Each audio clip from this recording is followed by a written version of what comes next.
much worse thing. And that's the situation that we're in. And so that means, and this is part of the conundrum that we have, and maybe it's part of what Nietzsche prognosticated too, because he believed that the consequence of the death of God would be that human beings would have to create their own values. And I believe that's wrong. I don't believe we can create our own values. But to give Nietzsche his due, which is always an important thing to do because he was a genius, it certainly is the case that we have to rethink. It seems to be that we have to rethink what identity is from first principles. Now, can we do that successfully? We're going to find out, because the culture war is a war because of the difficulty of rethinking identity from first principles. What is it? Is it political? Is it ethnic? Is it racial? Is it economic? Is it desire? Jonathan pointed to that. Are you nothing but what it is that you want, or what something within you wants? Is it subjective? Like, is your identity only something that you control? All of those questions, that's like 10 questions. Every single one of those questions is extraordinarily difficult, and we seem to be stuck with all of them. So, we're going to try tonight to see if we can take identity apart from first principles and see where we get with it. And so let's start with something basic. One of the things that I thought through deeply when I was a university professor was how to evaluate someone's writing, right? When you're evaluating their writing, you're evaluating their thinking. And the purpose of evaluating their thinking is not so much to grade them, to put them in the appropriate bin, but to provide them with the corrective feedback that would enable them to become better thinkers, right? When you're criticizing someone, if you're doing it in a sophisticated way, you're helping them separate the wheat from the chaff. I mean, one of the things I learned as a grader of essays, let's say, was that one of the most effective things I could do to students wasn't to circle what they did wrong, which was often 95% of the essay. But seriously, like, our school system does a very bad job of teaching people to write. I had super bright kids in the 4th year of university who they were terrible at writing. And they could learn quickly because they were smart, but no one had ever taught them. That was an awful thing to see after 16 years of education. One of the things I learned was, I'd be wading through a mess of cliches and second-rate thought and quasi-copying or not precisely Claudine Gay's sin, let's say, but close to it, plagiarism. And then now and then, it would be as if the student's actual genuine intelligence popped up briefly through all the mess, and they said something clear and useful. And people do this in your relationships with them, all the time, is they'll offer you a kind of mishmash of what they think you want, or maybe even what they think they want, or what they should offer. And if you really listen, then now and then you'll hear the person say something that they really mean and that's true. And if you reward that, because you can if you learn to listen, if you reward that, then more of that will happen. Now, that can be daunting, because you got to ask yourself if you really want to know what your wife thinks of you, for example. But in the long run, it's probably a better idea than finding out in divorce court, 25 years later. So people will hide bits of wheat in the chaff, and what you do as a discriminating critic is dispense with the chaff but identify the wheat. And this is a really important thing to know when you're mentoring people, when you're grading, but when you're communicating with people in general. What you're really looking for, if you're wise, are things to reward. Now, you dispense with everything that's second rate, not because you want to criticize and get rid of or rise above the person that you're criticizing morally, but because you want to get to the wheat. And it was frequently the case, for example, when my students were maybe writing the first essay of the semester, that literally 95% of what they wrote was just painful. Would have been easier just to rewrite the essay than to grade it, and so seriously. But, one of the things I noticed is that if I circled a couple of sentences that were genuine thought, the students were so thrilled that someone had noticed when they dared to put their head up above the parapet and say something they believed to be true and genuine, that the next time they wrote an essay, it would be more like 30 or 40% that. And then if they got further reward for that, assuming they had the talent and the diligence, then perhaps by the end of the semester, it would be like 90% genuine thought, genuine wheat. And then they were thrilled about that too, because people are thrilled to have the opportunity to offer their best, especially if it's received in the right manner.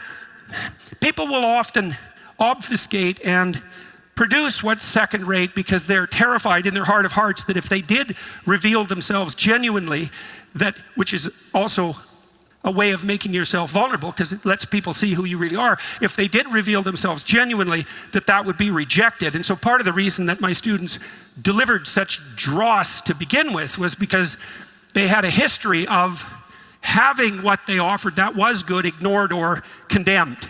And so often they'd hide under the cliches, they'd hide under giving the professor what he wanted to hear so they would get a good grade, because they had sickened of the risk of doing something genuine and having it be rejected. And that's something else to know in your relationships, man. You gotta be very careful not to punish the people around you that you love for doing something good, because you can eradicate what's good with punishment quite rapidly. And so it's a deep thing to understand that you need to be watching the people around you all the time to see when they hit the target and to point that out. And people love that. If you do that to people around you, they'll be so thrilled with you, you can hardly stand it, right? Because all people but those who are utterly nihilistic and faithless will risk offering something genuine from time to time in the desperate hope that it is in fact noticed and appreciated. And if you can transform yourself into the sort of person who notices that and rewards it, then people will bring their best to you, and that's a great deal. Now, you know, it's demanding in a sense and frightening, because if you start to encourage the best in other people and you set that as a standard, you more or less have to apply the same criteria to yourself, and that can be daunting. And so, you know, we tend to engage in a pathological dance with other people, and they offer what's second rate to us, and we accept it and offer what's second rate to them. And we do that because we can shirk responsibility and because it lets everybody off the hook. But, you know, there was a famous Soviet joke, typical Russian humor. They pretend to pay us and we pretend to work. Right, that's a brutal joke. That's a brutal joke. That's the sort of joke that destroys everything, right? And did, in fact, because the Soviets were well on the way to destroying everything when they finally destroyed enough so that they fell apart. And thank God that happened without the Third World War, which we seem to be striving mightily to bring back right at the moment, by the way. Okay, so what are you doing? When I was thinking through what I was doing when I was grading an essay, I asked myself, you know, what are you doing when you're writing? What is a student doing when he or she is writing? What are you doing when you're thinking? And it's so interesting, because if you think that through deeply, there's never anything that you do, even at the micro level. There's never any word that you utter. There's never any letter that you write, and I mean a single letter, that isn't infused with the spirit of your entire identity. And what that means, for example, if you're going to write an essay for a university course and you're going to do it right, it means that you have to write down the closest approximation to the truth that you can manage. And that's a very tricky business, because to speak or to write the truth means you have to be oriented toward the truth, and that you have to have made a practice of that. And there isn't anything about that that's temporary or fragmentary. It has to be part of your identity, or maybe it has to be your identity. And maybe what you're doing when you encourage people to bring their best to the table and you reward them for those offerings that are genuine is that you're encouraging their identity as upward aiming truth tellers. And there's no difference between that and encouraging the manifestation of the Logos, right? That's the same thing. The Logos being the Spirit of the Word, or the Spirit of Christ, the Spirit of God that broods on the water, the deep at the beginning of time, and that brings the created order into being. That's all the same thing. When we think about wildly successful businesses, we often focus on their great products, cool branding, and brilliant marketing. But there's an unsung hero in their success stories, the business behind the business that makes selling simple. For millions of entrepreneurs, that business is Shopify. Shopify is home to the #1 checkout on the planet. And here's the not-so-secret secret. With Shop Pay, they boost conversions up to 50%. That means fewer abandoned carts and more completed sales. Our marketing team uses Shopify every day to sell our merchandise, and we love how easy it is to add more items, ship products, and track conversions. In today's market, growth-minded businesses need a commerce solution that's just as flexible and dynamic as they are. Whether your customers are browsing your website, scrolling through social media, or wandering into your store, Shopify ensures you're ready to sell. Ready to elevate your business? Upgrade your business today and get the same checkout Daily Wire uses. Sign up for your $1 per month trial period at shopify.com/JBP, all lowercase. Go to shopify.com/JBP today to upgrade your selling. That's shopify.com/JBP. And identity is a very deep phenomenon, and questions about identity are very deep problems. They go all the way to the bottom or all the way to the top, or both. And this is the case with every word that you write when you're writing. And this is a good thing to know when you're writing. You might think that it's okay to be casual with your words. It's never okay to be casual with your words. It's part of the Judeo-Christian tradition that it is the word that brings reality itself into being out of potential, right? And that's the truth. And what that means is you bloody well better be careful with your words, because every word you speak is either a manifestation of the fact that you're made in the image of God, or it's a rebellion against that. And there's no such thing as trivial communication. If you're communicating trivially, or you're communicating about something trivial, that just means that you've wandered off the path. That's all it means. It's an analog of this. If you find people boring, that's you. Right, because if you listen to people, they are not boring. They are so interesting that you want to get away from them. Right. So there's no trivial use of words. Okay, so now let's take that apart a bit as we investigate identity. We could do that. We could start the investigation with anything you do, but I'm going to use the domain of words, because we all talk, we all communicate, we think in words. It's as good a place as any to start, or perhaps better than most. What are you doing when you're writing? Well, let's say you're using a pen. Well, you're drawing letters, you're moving the muscles of your hand, like at the kind of the highest level of resolution, at the most precise formulation is the act of writing. It's a motor act, it's actually an action. Right? And you have voluntary control over that. But interestingly enough, what you're doing at that high resolution level, the mechanics of writing as an act, that shades into mystery, right? Because you can control your hand, but you don't know how, right? Like I can move my fingers, but I have no idea which individual muscles I'm moving. So that's unconscious, it's unknown and unconscious. And then, well, the muscles are made out of cells, and they work, but I have no idea how they work. And if I was in charge of them, they wouldn't work. And so that's just out of my purview, right? My consciousness doesn't enable me to either apprehend or to control my physiology at that level of detail. And that's only the beginning of the level of detail that I don't understand. I don't understand how the cells work. I certainly don't understand how the proteins and other molecules and suborgans within the cells work. I don't even know what they are, and much less perceive them or control them. And then those cells and the molecules they're made out of are made out of atoms, and they're a mystery. And then atoms are made out of subatomic particles, and no one knows what in the world those things are.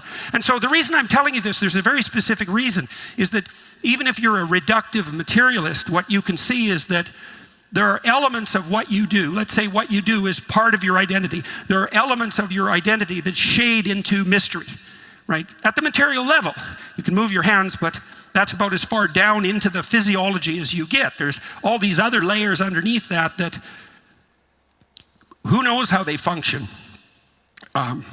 It's taken the world a very long time to create something like you that can operate with that degree of unbelievable complexity that can have some conscious control over that.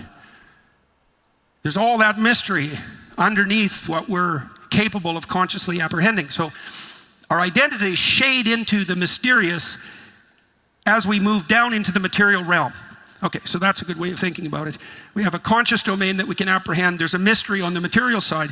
Okay, then you're writing down letters one by one. You're doing that to craft words, right? And so you choose the words carefully if you're wise. What do the words mean, and why do you choose those words? Well, that's complicated because each word, no letter has a meaning, right? A letter needs to be combined with other letters before you get any meaning. Words have meaning, but the meaning is partial and context dependent. That doesn't mean words are meaningless, but it does mean that in order to understand what they mean, you have to assess them in relationship to other words. And so a word is a unit of meaning, but barely.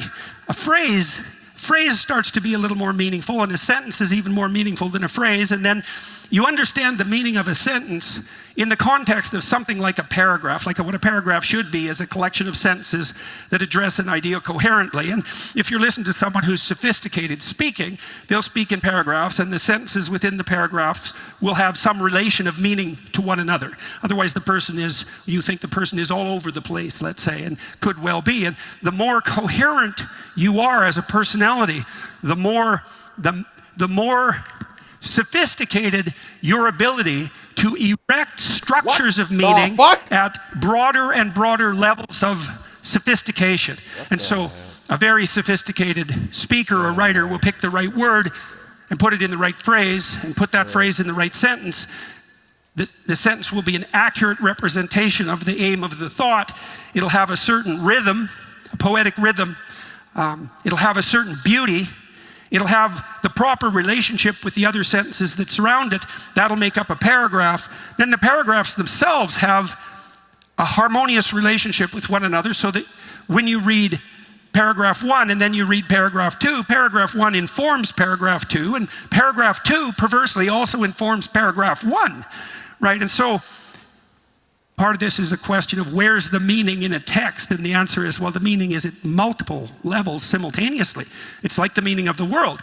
It's not something you can exactly point to because it's everywhere in this entire hierarchy at once, right? So now you have the paragraphs in relationship to one another, and maybe they make up something like chapters, and then the chapters are arranged into a book, and then you might think, well, the book is the unit of meaning, but that's not exactly right because you interpret every book you read in relationship to all the other books you ever read. And not just the other books that you've read, but all the people you've met and all the discussions you've had and every thought you've ever managed to create and every word you've ever uttered. All that bears on the meaning of the book. And then all that knowledge that you have is a reflection of, well, the sum total of human knowledge as it's encapsulated, let's say, in words. You will have sampled that as an encultured creature, as a speaker of your language and as a reader of the texts of your culture. And you're a partial reflection of that body of literature. And it's the interaction between you as a embodiment of that body of literature and the specific text that reveals the meaning of the text. But that's not all. That isn't where it stops, because the corpus of human knowledge, insofar as it's written, is a reflection of the social structure of humanity itself, the history of humanity. That's a reflection of the psychobiology of the human and the natural order, and that's a reflection of the material order, and that's a reflection of the cosmic order. And all of that operating at the same time all of that is operating at the same time with every single thing that you do. And it's the relationship between all of those levels simultaneously that's your identity. And so it's no wonder that when identity collapses, let's say, at the highest levels, that the problem is overwhelming, because in some way, in some mysterious way, everything that you do, every micro behavior that you make manifest is a reflection of the entire order of things, all the way from the microcosmic to the macrocosmic and possibly beyond, because it's the religious presumption that even if you stretched your identity to the further reaches of the cosmic order, that's not far enough, because the creator of the cosmic order is held to be outside of time and space itself, outside of the realm of the conceptual. And so your relationship to that ultimate transcendent element also plays a role in determining everything you do. So, well, you can see that in a sense as a religious vision, because all of a sudden you can envision what you do in relationship to all of those levels and see that that's the full reality of every gesture you make, let's say. And so that's overwhelming, but there's no reason to assume that an accurate apprehension of who you actually are would be anything other than overwhelming. I mean, you're a very complicated creature, and God only knows what you're up to or who you are, or what you are in the final analysis. It's not like we know. And it's certainly not the case that you're divorced in any simple sense from everything else. I mean, you're certainly not divorced from other people. And if you are, well, God help you, because it's very bitter and horrible existence to exist in isolation. And that also highlights something. It highlights the fact that whatever your identity is, it's not merely subjective. You know, and this is something that our culture is, we're just tearing ourselves apart about that at the moment, because. What happened?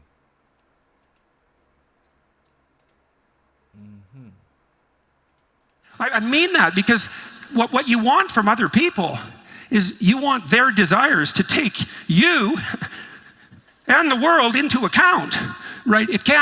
There's no possible way that things can work if it's not only all about you, let's say, but worse than that, it's all about whatever fragment of you, say biological, instinctual fragment that happens to have the upper hand subjectively within you at the moment. There's no community in that, right? There's no consideration for other people. There's no future in that. There's only the immediate now, right? And so that proclamation of radical subjective identity based on desire is the reduction of that whole cosmic tree, because that's what that is, to a fragment of you now and to hell with everything else. And I use that language very carefully, because the pursuit of that subjective identity is the worship of that subjective identity. That is a pathway to hell. And the reason it's a pathway to hell is because it doesn't give a damn for the future or other people. And so if we all generate identities that have no consideration for other people, or even for your future self for that matter, because you know perfectly well that if you're only ruled by your immediate subjective whim now, all you're going to do is something stupid that's going to get you in terrible trouble in a week or a month or, you know, in a year or 5 years down the road. If you have an iota of wisdom, everything that you do in the present is bounded by your understanding of the repercussions of that action as they cascade into the future. And there's not much difference between that, say, taking your future self into account carefully. There's not a lot of difference between that and taking other people into account.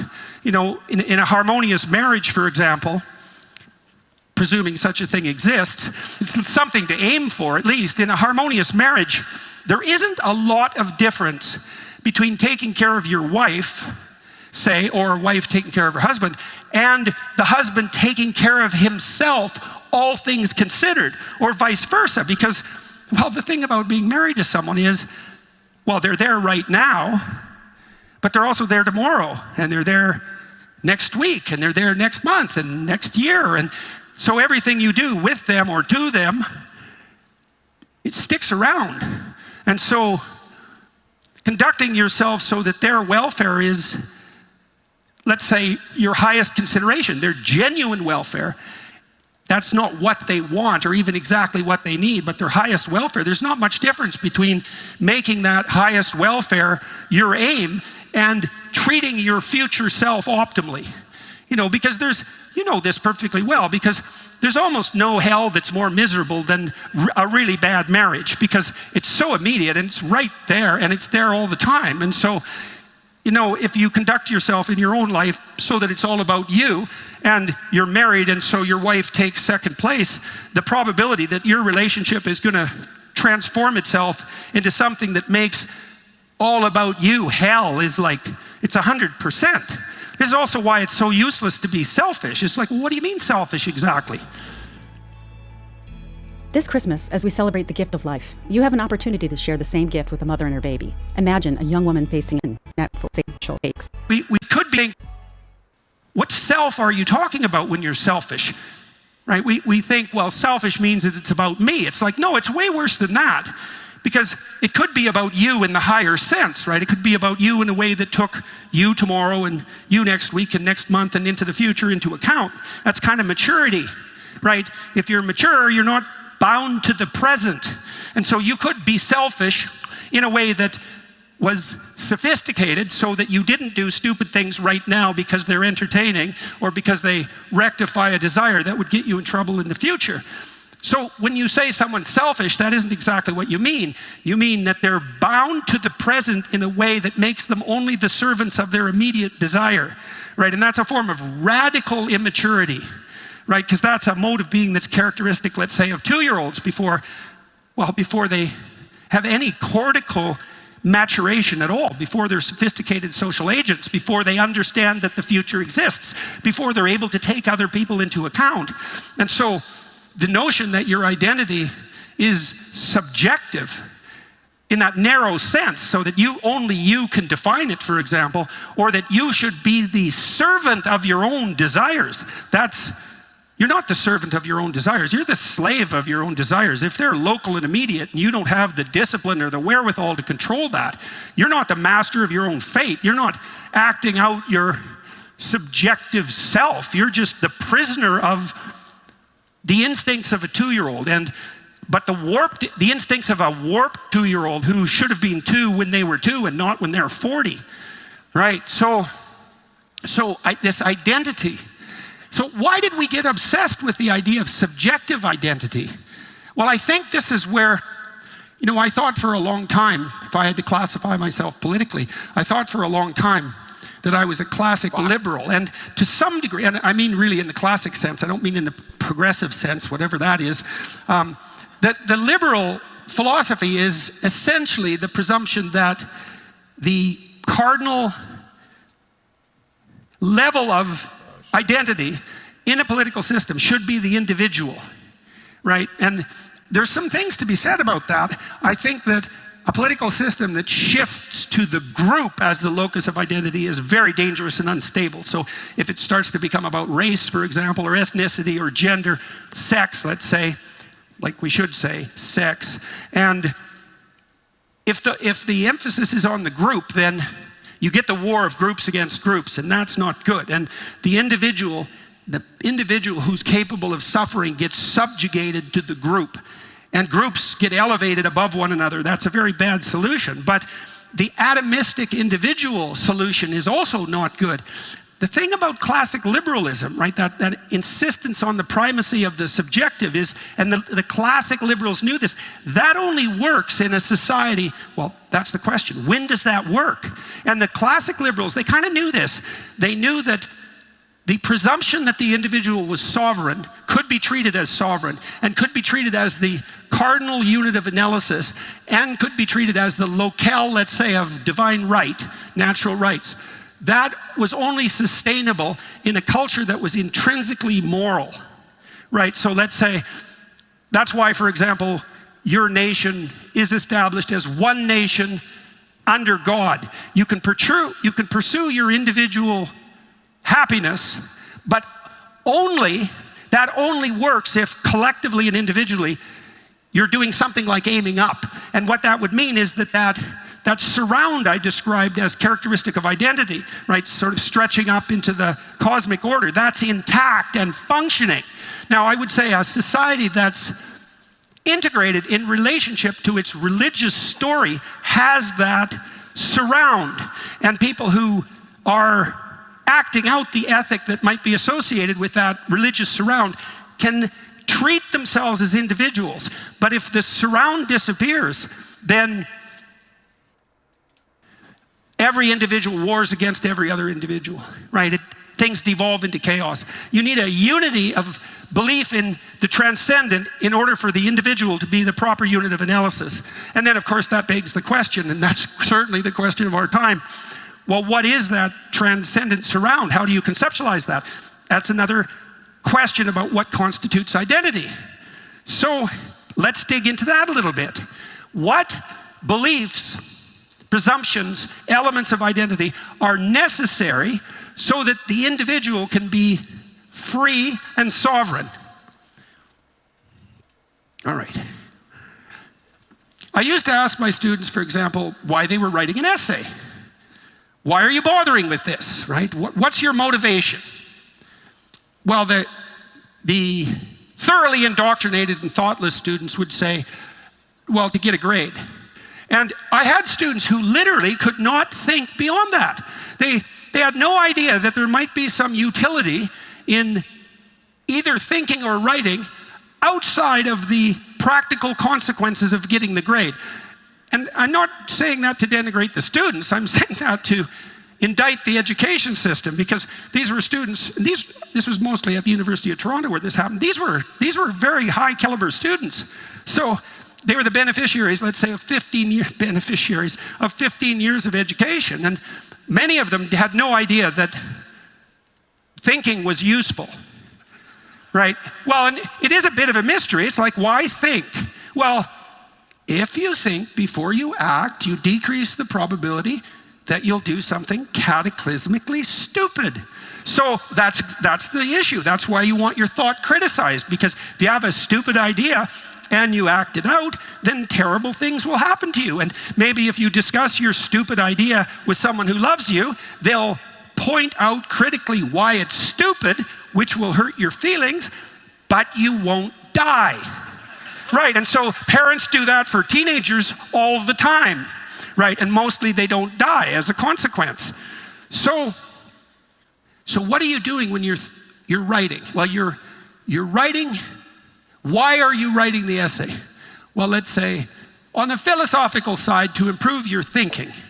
Okay, I'm going to leave that aside for a moment. We'll return to that idea. I'll just walk through this a little more practically. Well, I have to complete the essay to get marked.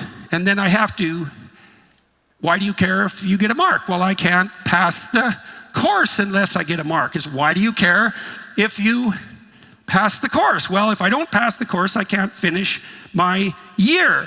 Well, why do you care about that? Well, if I don't finish the year, then I can't get my degree. And so, well, why do you care about your degree?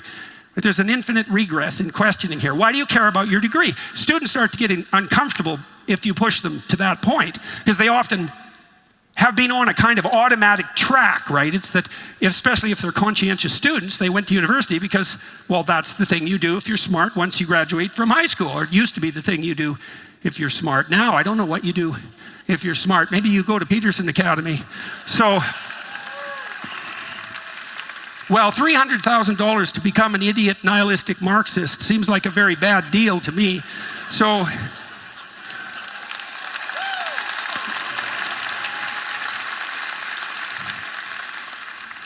I think it'd just be more fun to become a nihilist at the bar, so be cheaper too. Probably better for you neurologically in the final analysis. Anyways, so you want to get your degree. Okay, well, why? Why bother? Well, because you want to get a job. Okay, well, why do you want to get a job? Fuck. Well, you need a job to keep body and soul together, but there's more to it than that, right? Maybe you want a job that piques your interest and compels you, so it's focused on something important to you, something that has some meaning to you. And then maybe if the person is wise, they're also thinking, well, I need to take my place as a responsible social agent, and if I have a job, well, maybe I can attract a husband or a wife, and maybe I can provide for my children, so maybe the career is nested in something like what? Service to community, service to family, hopefully. Now, there could also be, well, I'd like to make a boatload of money and pursue my hedonistic whims in consequence, which is a delusional dream, but, young people and older people can certainly have that. And then you might say, well, why do you want to grow up? Let's say, if we assume that establishing some responsibility and taking care of people is part of maturation. And that's a tricky question. Why bother maturing? And so that's the question addressed in the story of Peter Pan, right? So Peter Pan he's Pan. Pan is the god of everything, god of the wilderness, god of wild instinct. And Peter Pan is an eternal child, right? And he's got this Pan-like nature because to be a child is to be under the sway of primordial instinct. And there is something attractive about that. It's very spontaneous. Like there's something very attractive about little kids, right? I mean, they're terrible little barbarians and they cannot govern themselves. Like there are no societies of successful 2-year-olds, right? So, well, this is a really important thing to understand because, people are enamored of the purity and brilliance of their toddlers. And I can understand that because they are remarkable, but they're not adults. And so they're not self-governing. They're not autonomous. They can't take care of themselves. And so all that wonder is fine, but it doesn't work, right? It has to be replaced by maturity. Okay, but is the sacrifice of the spontaneity of childhood worth the burden of maturity? This is the problem that Peter Pan wrestles with. Now, he has Tinkerbell, who I like to think of as the porn fairy. And so, because she doesn't really exist. She's kind of an attractive little sprite, and enticing, and she flits around, but she's imaginary, and so she doesn't really require any real commitment, and so porn fairy works out quite nicely in that regard. And it's certainly the case that being enticed by the porn fairy is a way of continuing a kind of pathological immaturity and foregoing a certain kind of responsibility because it means the possibility of sexual gratification with no relationship and with no adult status. And you might say, well, who the hell cares? Like if it gratifies my immediate whim, then why not do it? And you'd especially believe that if your identity was that you were nothing but your immediate desire. And pornography is like 30% of internet traffic. This is not some trivial little social detail. This is a major problem. And we're so, what would you say? We're so accustomed to the pathology of pornography that we don't even notice what a cataclysmic problem it actually represents. We've just given up even being concerned about it, except, on the periphery.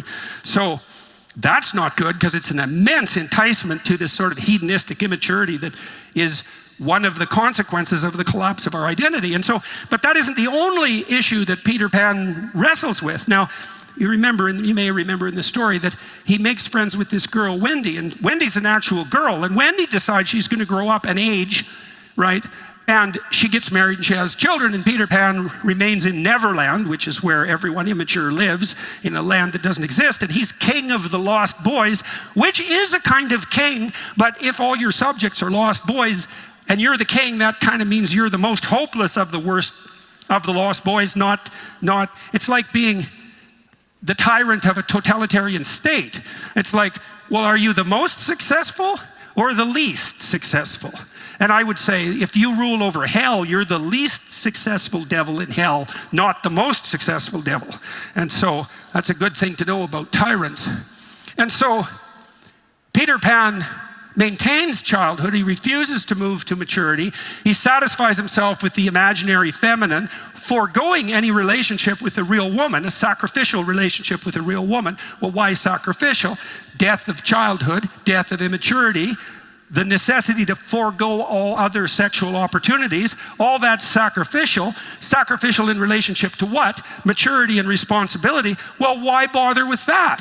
Well, that's the dilemma that Captain Hook confronts Peter Pan with, because Captain Hook is a brutal, barbaric, power-mad, dominating tyrant.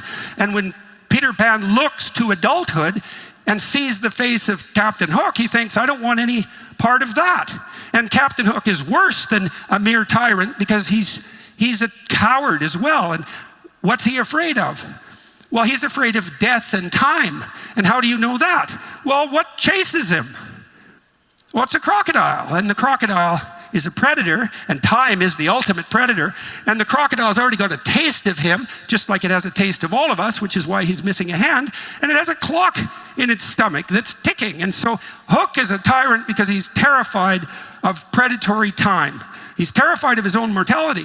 That makes him power mad. And then Peter Pan looks at Captain Hook and he thinks, yeah, no, that's not for me. But he thinks that's a moral decision. But really what he's doing is maintaining his own immaturity so he can stay magic and not take any responsibility. Are you tired of feeling sluggish, run down, or just not your best self? Take control of your health and vitality today with Balance of Nature. With Balance of Nature, there's never been a more convenient dietary supplement to ensure you get a wide variety of fruits and vegetables every day. Balance of Nature takes fruits and vegetables, they freeze dry them, turn them into a powder, and then they put them into a capsule. The capsules are completely void of additives, fillers, extracts, synthetics, pesticides, or added sugar. The only thing in Balance of Nature fruit and veggie capsules are fruits and veggies. Right now, you can order with promo code Jordan to get 35% off your first order, plus get a free bottle of fiber and spice. Experience Balance of Nature for yourself today. Go to balanceofnature.com and use promo code Jordan for 35% off your first order as a preferred customer, plus get a free bottle of fiber and spice. That's balanceofnature.com, promo code Jordan for 35% off your first preferred order, plus a free bottle of fiber and spice. This is not a good pathway to identity. Right, and so you can see in that too that there's something, if you think that through, the way we thought it through, let's say, you can see that there's something that isn't morally relative about the idea of mature responsibility, right? It's actually a catastrophe that Peter Pan stays hedonistic and immature. It's not someone's opinion that that's not a good thing. It's not a sustainable mode of being in any way. It leads to his own pathological degeneration across time. There's implications in the Peter Pan text continually that his most likely outcome is suicide. And his refusal to mature is a form of suicide anyways, because he's killing his best future self. That's what you do when you remain immature, right? Is you kill your best future self. And if you do that, then the temptation for actual suicide is eventually going to loom large, because your life will be so miserable as a consequence of your isolated and unproductive loneliness that the weight of existence will become unbearable to you. And so there's nothing in that that's okay, right? It's not just an alternative pathway, that hedonistic immaturity. It's a complete bloody catastrophe. And it's not only a catastrophe subjectively, although that's not good. It's a catastrophe socially, because, well, Wendy loves Peter Pan, but she doesn't get to marry him because he decides to stay in Neverland. And so that's not good for her. And so the immature hedonist, terrified of the patriarchal tyrant, let's say, not only dooms himself to a mode of behavior that culminates in something like suicidally distressed nihilism, but also violates the order of the relationship between men and women, because he refuses to grow up to become the sort of person that a woman could establish a relationship with. And of course, that demolishes any possibility of future family. And so insofar as part of what gives your life meaning across time, as my wife pointed out when she started to talk, is the fact that you have children that you might love, so that's a good deal for you and them, and then grandchildren as well. Is you cut all that off, and then what the hell are you going to do when you're 40 or 50 or 60 and isolated and alone and still terminally immature?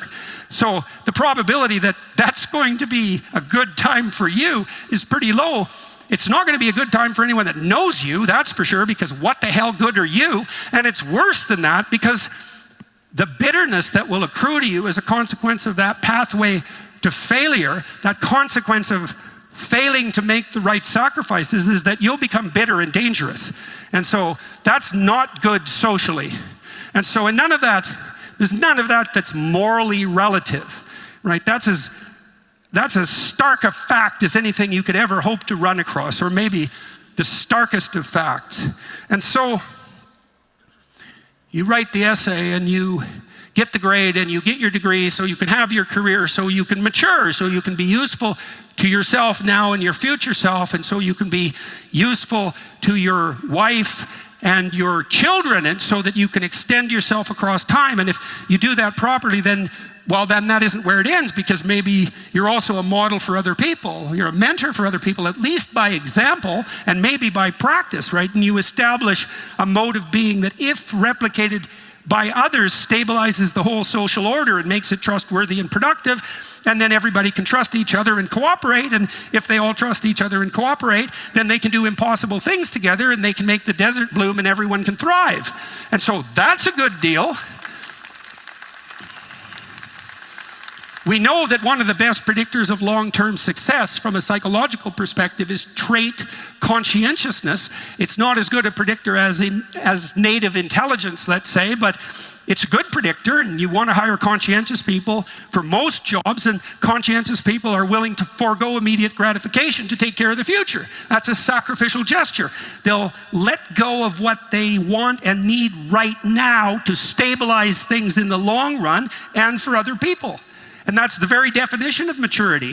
In fact, it's likely that the reason we have a cortex, let's say the top part of our brain that makes us specifically human, is so that we can replace the immediate demands for gratification of our base instincts with a long, what would you say, a mode of vision and action that takes not only ourselves, our narrow selves into account, but the iterating future and other people, right? So that's what you're trying to encourage in your children when they mature, so they can take turns and share and play with other children and be good sports, the sort of good sports that help their teammates develop and not just them, and that can share the glory in victory and can tolerate defeat with some degree of nobility. And all of that's, well, what's the alternative? That bitter, resentful, immature temper tantrum, that's the alternative? There's nothing in that that's acceptable or good. And there's nothing about that that's arbitrary. Again, those are stark facts of life. Okay, so what that implies is that at the higher levels of your identity, let's say, out in the realm of maturity, the things you're doing locally, like right now, the words you're saying, the gestures you make, they're associated with this hierarchy of value that extends out into the future in the community. And as you near the uppermost reaches, it's associated with something like mature responsibility. But that's not yet why be mature and responsible, because you can ask the same question again. Well, we laid out the alternative. Immature and irresponsible, that's not going to be very good for you. It's going to cause a lot of pain and misery. It's going to culminate in hopelessness, and it's going to be pretty bad for everyone else. Well, what would be the alternative to that? Let's say, well, what are you pursuing when you're pursuing mature responsibility? Well, you could think about it in terms of duty, right? Duty to the future, duty to other people. That's a kind of a conservative approach to the idea of maturation, right? Is that it stops being about you, it starts being about your family, your town, your state, your nation. Patriotism comes out of that, right? You're serving some higher order traditional structure, and it's the traditional structure that binds everyone together if it's functioning properly. But there's more to maturity than that. There's more to it than that, because being able to bear your duty, to bear up under your duty, and to be responsible doesn't exhaust the realm of the possibility of your identity. And so once we step beyond mere maturity, we start to step into the transcendent realm that touches on the religious. So think about the story of The Hobbit. Think about an adventure story, right? So we're attracted to adventure stories that portray a hero. Now, a hero can be a king who is the embodiment of the stable and just state, but that's typically not a hero in a hero story. A hero in a hero story is usually an adventurer. Right, so you see that, for example, in The Hobbit. You see that in The Lion King, because the hero of The Lion King isn't Mustafa, the father. The hero of The Lion King is Simba, who's the son. The son is the hero. That's a good way of thinking about it. That's very typical in literary representations. The father is necessary, but the son is the hero. You see that echoed in the Christian story, because Christ is the hero of the biblical corpus, at least from the Christian perspective. And that's an element of the divine, the Son, and it's the element of the divine that's associated with adventure. Okay, so let's walk through that. Let's take a more prosaic adventure story. That would be The Hobbit is a good example. Everybody knows that story. So The Hobbit is this sort of nondescript everyman. There's nothing remarkable about him in any obvious sense. He's certainly not a wizard. He's not an elf, he's not magic. He's a good, decent beginner. That's a good way of conceptualizing him. He lives in this circumscribed area, right? So in both The Lord of the Rings and in The Hobbit, the Shire it's sort of like your neighborhood if it was only full of naive people. And all those naive people know that the Eye of Sauron is gathering in the distance constantly. That's China, as far as I can tell. That all-seeing eye of the tyrannical state, right? That's over the horizon. The terrible dragon that has the capability of destroying everything, that's lurking out beyond what's really apprehensible. And all the ordinary people in the Shire want nothing to do with that. They want to have their circumscribed lives, and you can understand that. And one of the things that makes the Hobbit himself, let's say, attractive as a character is because he does have that pull towards tranquil domesticity. And that's not a vice. It's only a vice when you insist upon that when the times don't allow for that, right? And it's questionable at the moment, for example, whether the times allow for that. So far, yes, but I wouldn't count on that continuing. Really? Not unless we become more assiduous adventurers. So what happens to the Hobbit? Well, he's called out by a magical agent, it's Gandalf in this case, to have an adventure. Okay, so what does that mean? What's a magical agent?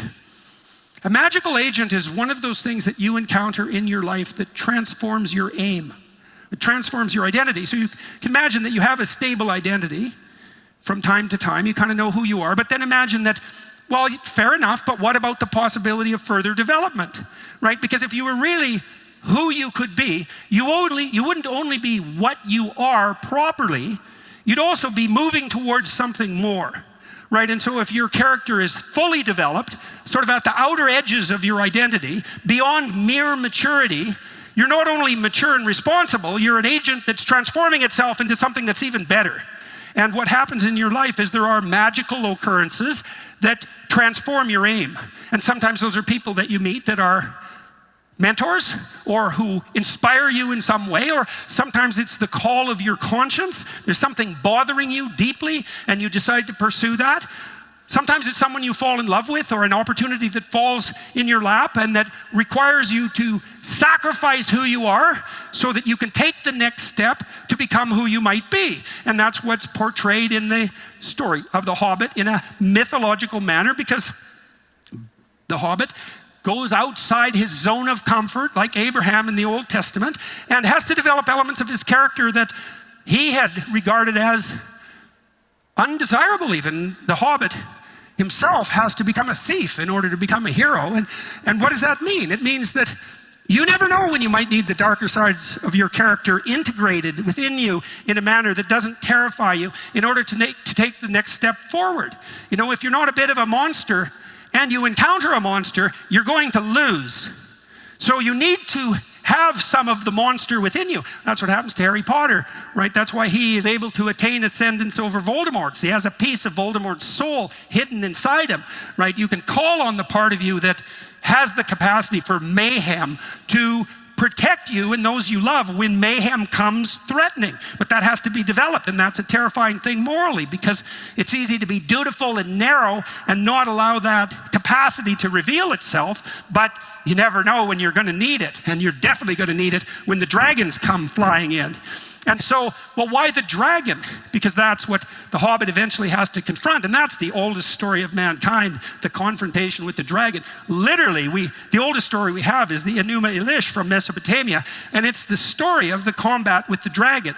The hero of the Enuma Elish confronts the cosmic dragon and makes the world out of its pieces, right? Something echoed in the Old Testament stories in the representation of Jehovah as the force that triumphs over the Leviathan.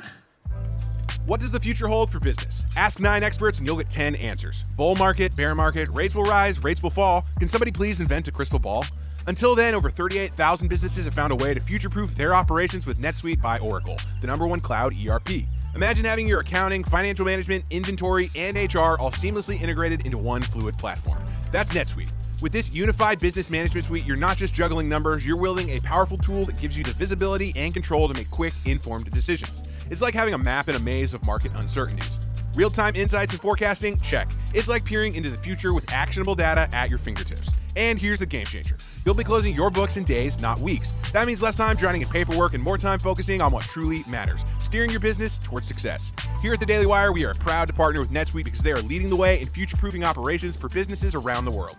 Whether your company's earning millions or even hundreds of millions, NetSuite adapts to your needs, helping you respond to immediate challenges and seize your biggest opportunities. Speaking of opportunity, download the CFO's Guide to AI and Machine Learning at netsuite.com/JBP. The guide is free to you at netsuite.com/JBP. That's netsuite.com/JBP.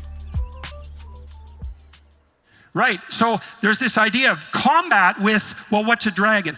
A dragon's a predator, predator as such, right? A dragon is a predatory cat, and it's a predatory bird, and it's a predatory reptile, and it's fire, which is its own form of predator, because fire is a primordial threat.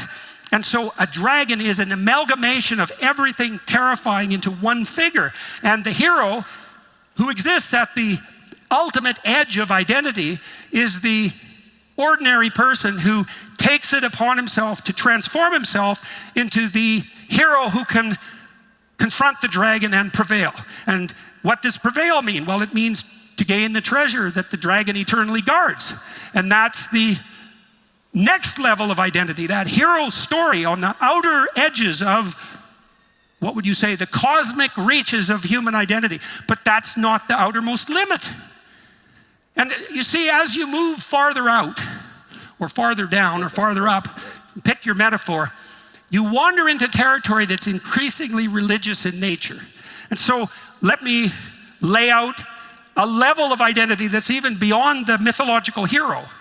And the easiest way to do that is to use the Christian passion as the example. What's the ultimate predator? Death and evil. So that's what would you say? That would be an abstraction of the idea of predator, right? So death is the clock in the belly of the crocodile, right? And malevolence, well, the worst predator is the predator who isn't merely an animal that has its next meal in mind, but someone who, or something that wants to take you out in a manner that makes you suffer most pointlessly, let's say. So there's the combination of death and malevolence is something like the ultimate challenge or the ultimate predator. And so it's like the king of all dragons. That's a reasonable way of thinking about it. Death and malevolence itself. And so the ultimate hero is the person who determines to confront the ultimate forces of destruction voluntarily. And that's the story that's encapsulated in the Christian passion. Well, why? Well, because it's a story of, it's an ultimate story.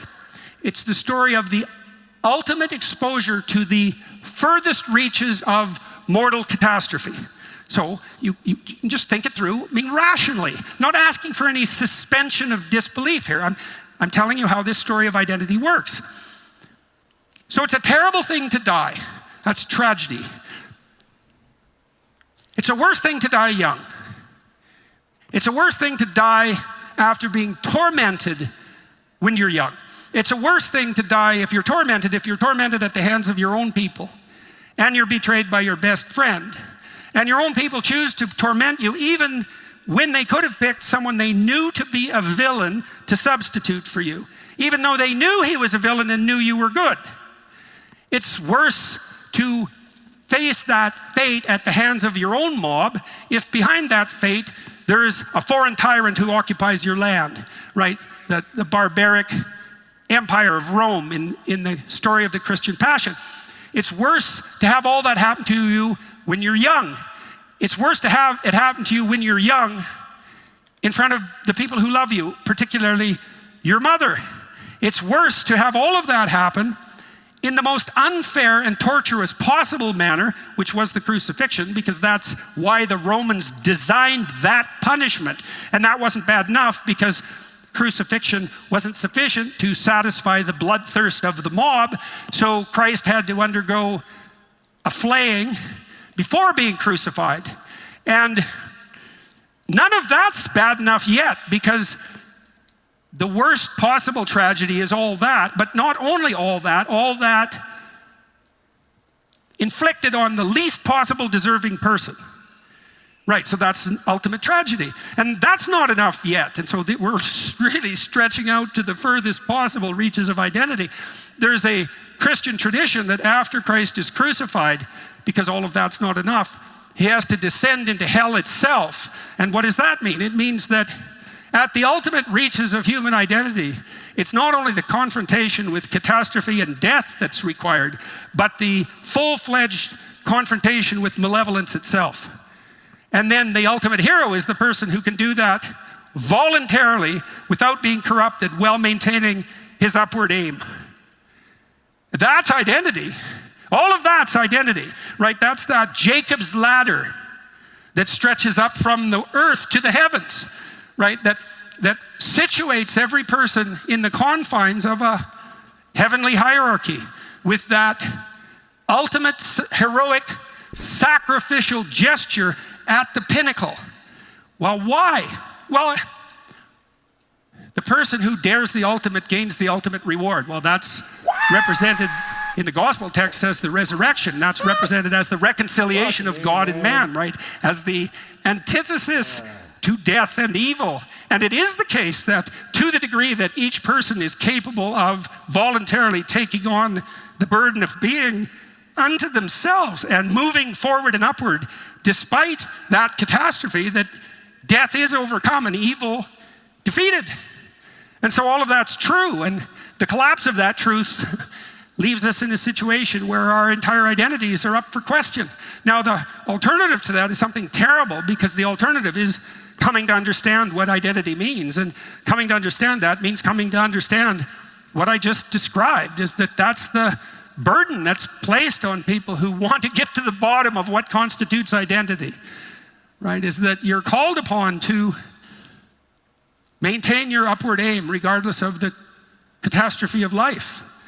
And the promise is that if you do that voluntarily, the spirit of the cosmic order will walk with you while you do it, right? And that seems right, because we know practically, we know psychologically that you become braver and better with every decision you make to confront what obstacle terrifies you and stops you in your tracks, right? You develop into more of what you could be by constantly confronting the things that challenge you most deeply. And there's no end to that. And in principle, there's no end to the amount of development that can emerge as a consequence of that. And that's another part of that upward spiraling Jacob's ladder that leads up into the incomprehensible reaches of the divine itself. And then what you have in that is, just as you fade into incomprehensibility on the material end of things, you fade into incomprehensibility at the transcendent end of things too. And that what your identity is the thing that bridges the gap between earth and heaven. And that's who we are. And that's what we need to understand to set things right. And that's a much better story than you can do whatever you want, whenever you want, with anyone you want, and to hell with the consequences. But it's a terrible burden. It's a terrible thing to realize that that adventure is your moral responsibility, and that if you accept it, then you set the world right, and if you reject it, then you destroy yourself and everything around you. And we're at a state now where we need to understand all that, and not only understand it, but act it out with every word, with every gesture, right? With every impulse, with every fiber of our being, so that we can bring the order that's good into being in the world. And that's an investigation into identity from first principles. Thank you very much.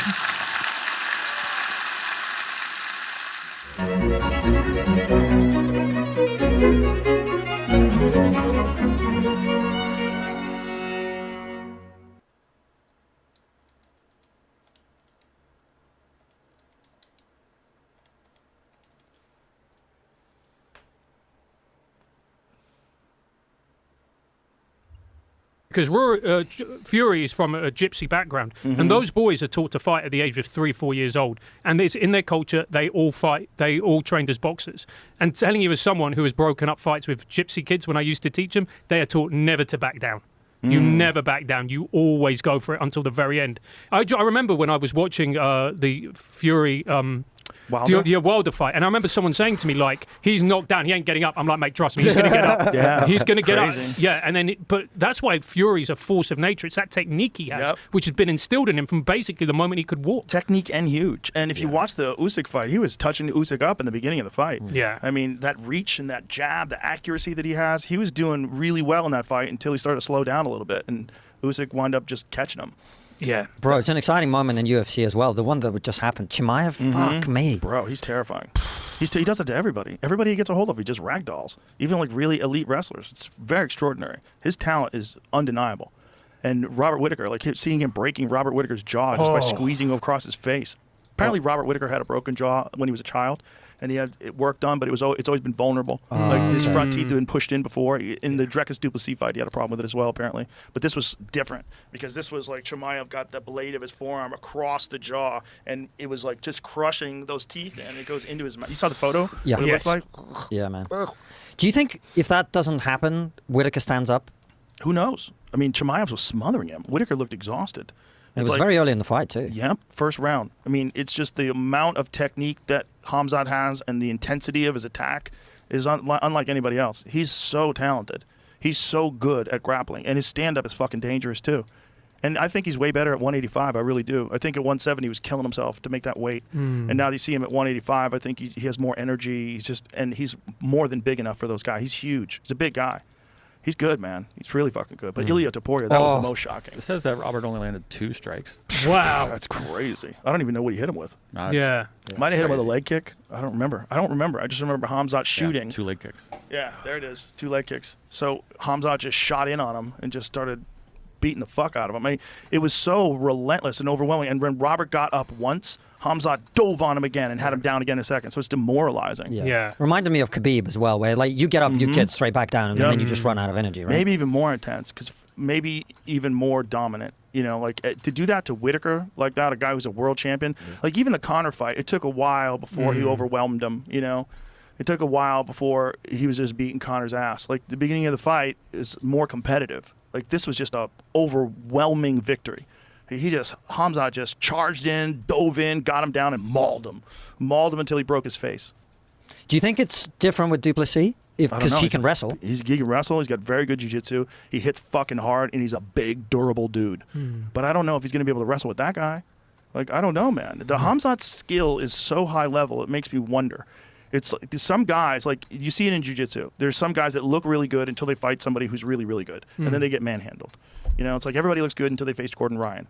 Like Gordon Ryan can do that to anybody. Like, is Khamzat at that level? Well, it kind of appears that he is. It appears that he's, in terms of like the grappling that he possesses, seems magnitudes greater than anybody else in his division. But it's that skill thing that we talk about. When you can have athleticism, you can have strength, but when you come up against someone whose skill is far superior to yours, eventually you're going to burn out because there's only a finite amount of strength and power that you have got. And eventually, if you're fighting somebody who can match you physically, but also has the skill on top of it, I mean, you're kind of done, really, unless you get lucky with a punch. I guess counter-argument might be, and you'll correct me, Joe, Gilbert Burns' fight, he won, but he was close. It was very close. I think it's at 170. I don't think he's the same guy at 170. I also think Gilbert is tough as fuck. And at that point in time, Gilbert he challenged Usman for the title and lost, but then came back and was one of the best 170 pounders in the world. It was a big step up in competition that I don't think Khamzat had faced before.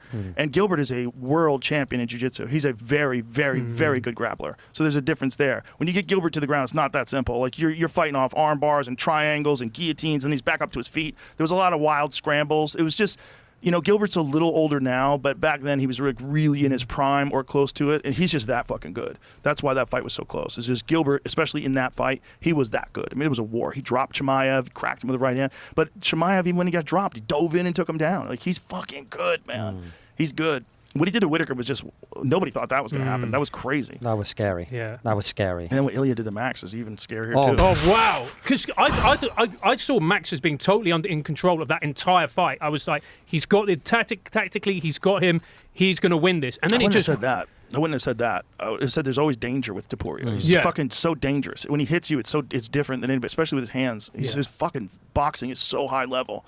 And there's shots that he was landing that would thud, and you could see it in Max's face. He caught him with a bunch of good shots before that. But Max was landing a lot of stuff, too.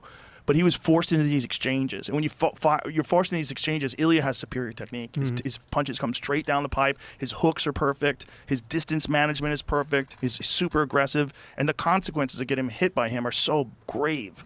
That left hook he caught Max with, oh my goodness, just spun his head around. And you rarely see. I mean, in the UFC, you see obviously people who are multi-disciplined, but it's rare that you see someone who's so pure with the way they hit. I was watching him go. This guy looks like a boxer the way that he hits. But he's that way with everything. He's that way with his grappling. He's out with his submissions. He's just really, really fucking good.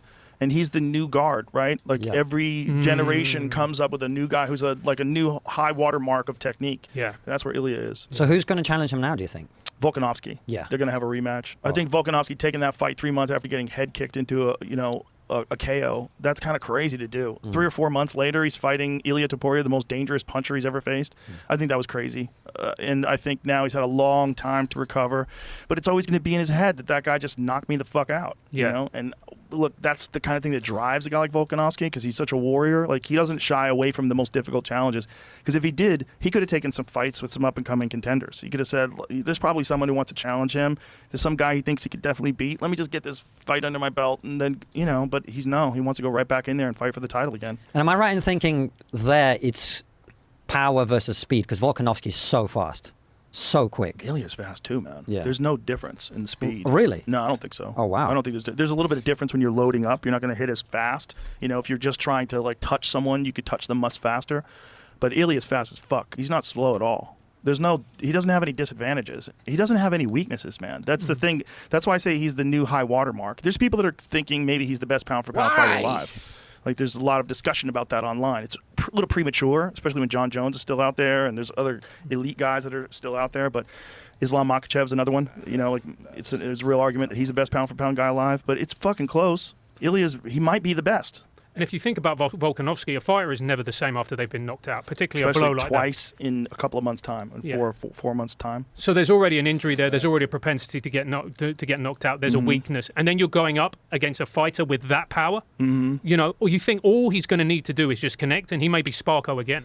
Who knows? I mean, I don't know what kind of strategy Volkanovski will employ. I don't know if they'll try to do something different. City Kickboxing, the place that he trains at, is very, very, very high level, and those guys always have excellent game plans. So maybe there's something they saw that Volkanovski couldn't capitalize on because he was still dealing with the effects of the KO loss to Makhachev, which, you get KO'd like that, a bad one. That was a high kick, shin to the head. Those stay with you for a long time. You might not be the same person. So he might have fought still under the effects of that KO. So now he gets knocked out again by Ilya. Now he's had a long time to rest. And that's what you really need if you've been knocked out like that. You need treatments. There's like concussion protocols. There's a bunch of different things that people can do to help their brain health. But like when Manny Pacquiao got knocked out by Juan Manuel Marquez, Freddie Roach didn't let him fight for a year. He said, no, you're not doing anything for 1 year. Nothing. I don't want you doing anything. You can train. That's it. Work out. Hit the bag. No fights. For a year. I know you've been... Sorry, go ahead. I was just going to say, it's a really interesting moment because UFC is very much in the ascendancy when compared to boxing. Yeah. But you look at all this Saudi money that is being pumped into boxing now, and because previously, the thing that ruined boxing, as we all know, is promoters not, teams not wanting to put their great fighter against their other great fighter because they want to protect their asset. Yep. I'm thinking now, you look at kind of the Saudis, they're just going to they're flooding it with money. Oh yeah. So are we actually going to see interesting fights again? Because at the moment, you're starting to see it happen more and more in the heavyweight division. Yeah, you're going to see it.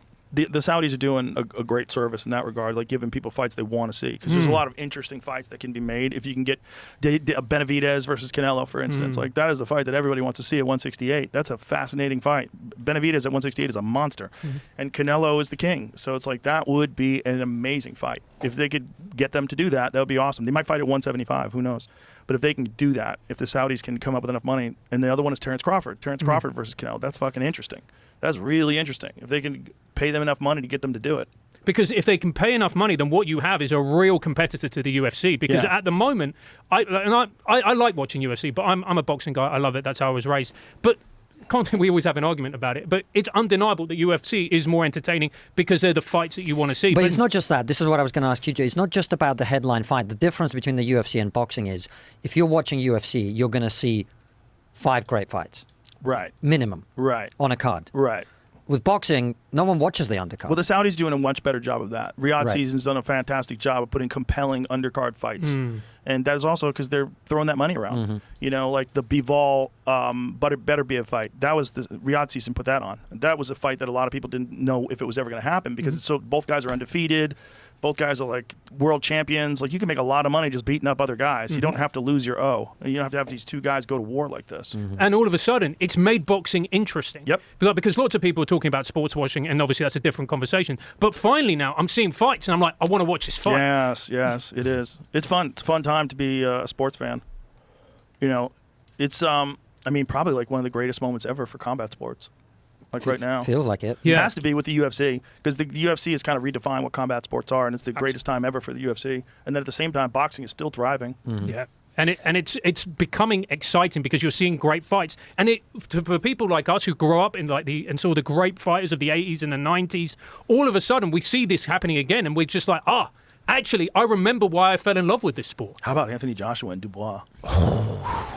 Dubois is coming into his own, man. That's what that is. He's only like 27, right? Yep. Yeah, he's coming into his own. That guy's fucking scary. He's dangerous. And you know the interesting thing is that in at least the press in the UK, they didn't give him a hope. Everybody was talking about, like when Joshua gets Dubois out of the way, then we can move on to the next fight, and this is a fight that we want to see. It seems like Joshua believed that going into that fight. It seems like he believed that he was just going to dominate him. Yeah, and he just got ruthlessly exposed. The power of Dubois. I remember I bought into it. I was like, okay, so I'll watch it, but this is going to be a stepping stone match. It wasn't a stepping stone. Aggression too, man. He was so aggressive. He was just in the pocket constantly, just forcing Joshua to go to war. It was wild. Yeah, and it rapidly became apparent that Joshua couldn't match him. He just couldn't go to war with him. And at the end, this showed what the fight was like. Everybody was like, look, to Joshua, I think you're done.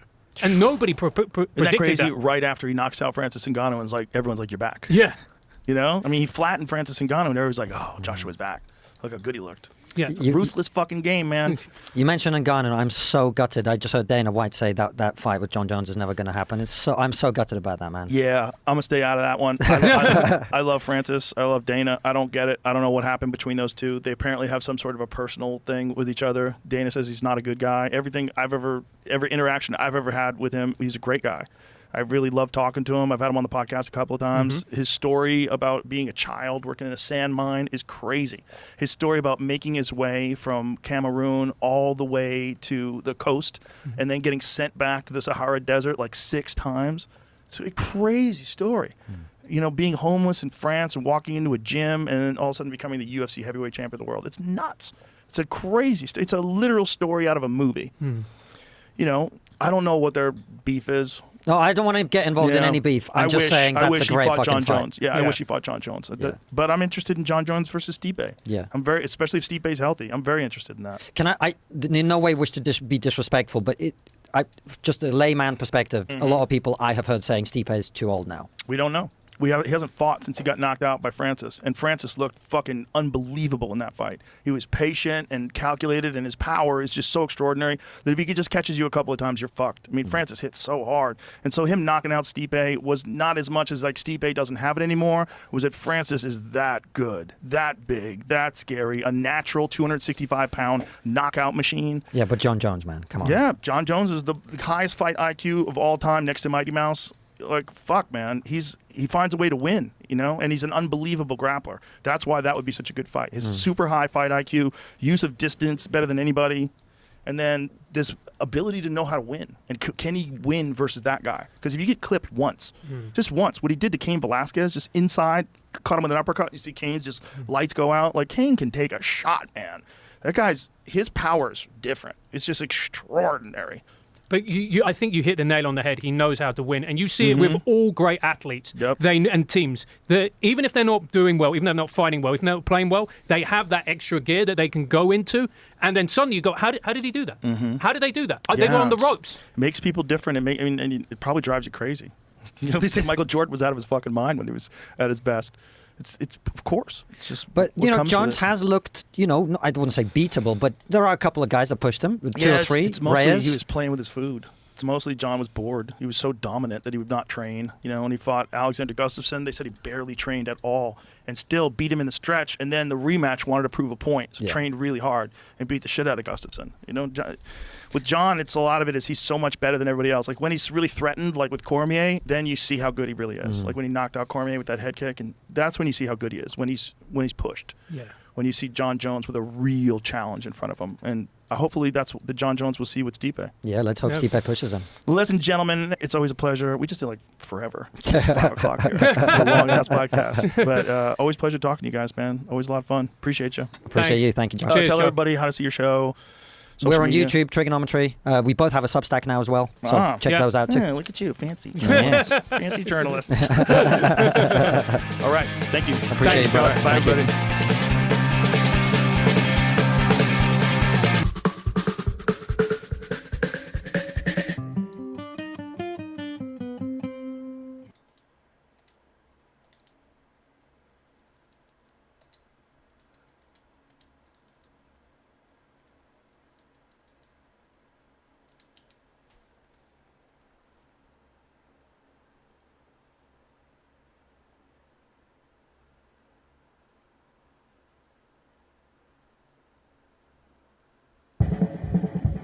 Joe Rogan Podcast, check it out. The Joe Rogan Experience. Train by day, Joe Rogan Podcast by night, all day.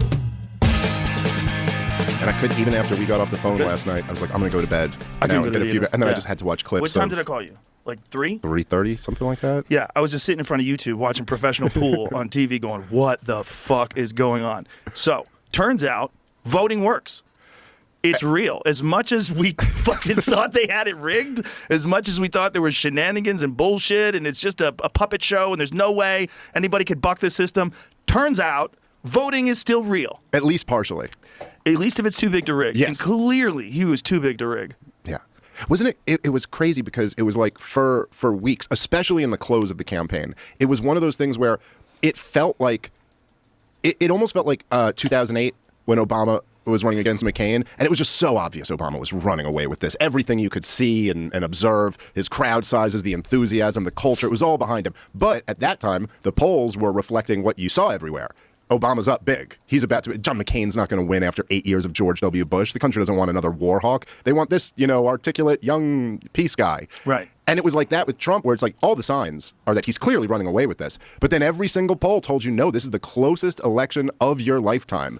And then it was just, there was a very interesting feeling to see it and be like, oh, okay, I'm not crazy. I was observing all the things I was observing. Do you know what Trump told me about the polls? No, what? He's like, they're bullshit.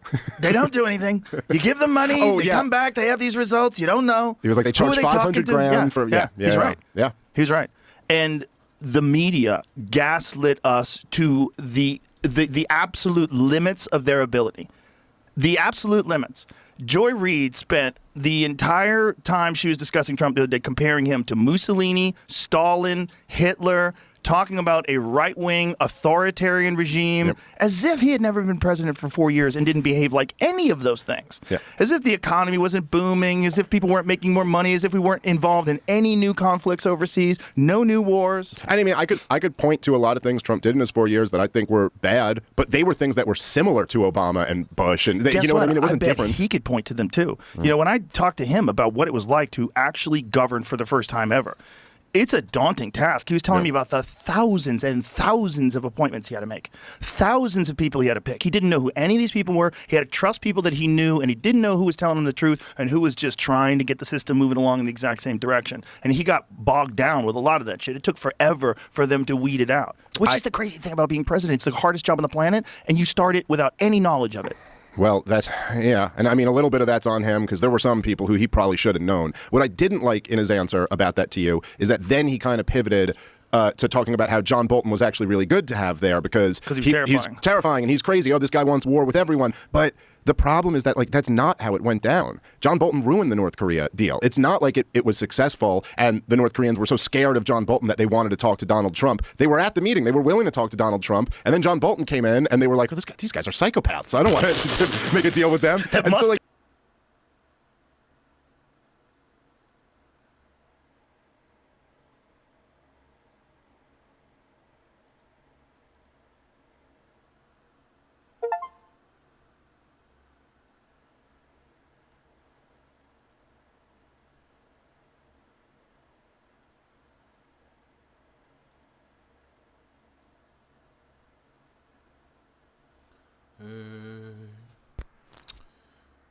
Okay, changing games.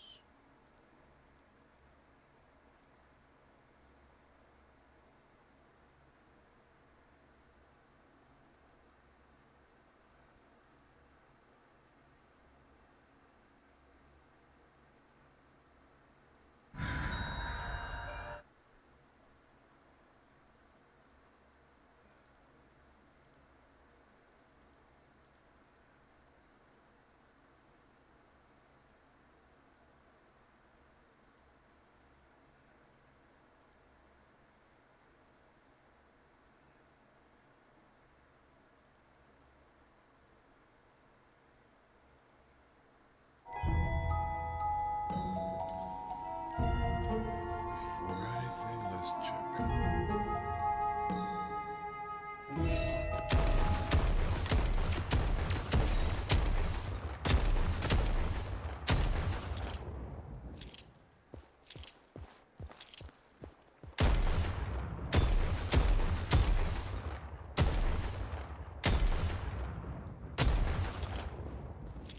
Okay, controller fine. You're looking to survive. You came to the right place.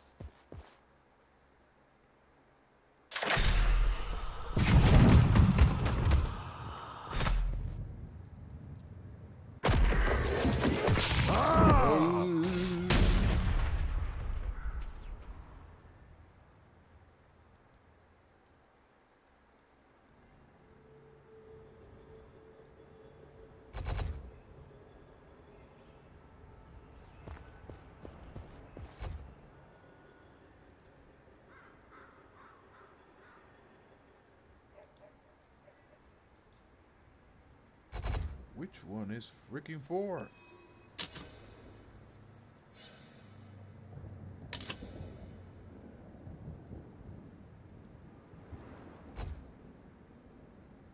Charging in. What the fuck? I don't understand this mouse. So weird to me.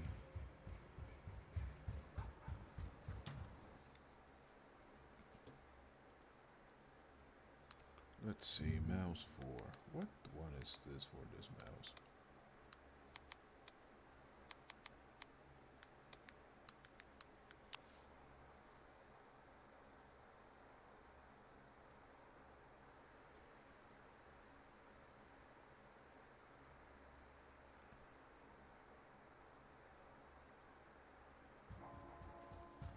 Shit.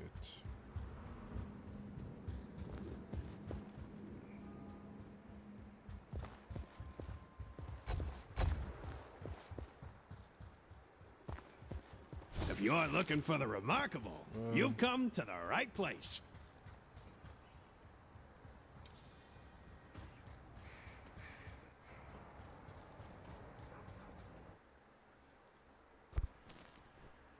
Sadly, there's no way.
Dash alone. And I will say, look, man, I was rooting for Trump last night as much as anybody in this country Not was. as much as Tony Hinchcliffe. Okay, second most, second to Tony Hinchcliffe. Tony Hinchcliffe. Touche. More Puerto Ricans voted for Trump than ever by up 26%. He was well, but wasn't it? What and wasn't that just one of the? It was. Look, there's obviously a huge series of these things.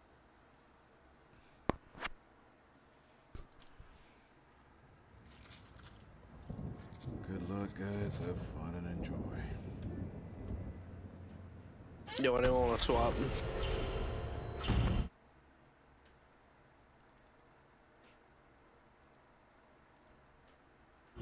No prob. Mo and Krill, time and again you've shown that no building is impregnable. Complete the ritual and break me free. Guys, can you tell me if I sound good? I have a new microphone. Yeah, you sound good, just like high as You shit. sound fine. Nice. Just high as shit. Like I said, fun.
Thanks, Professor.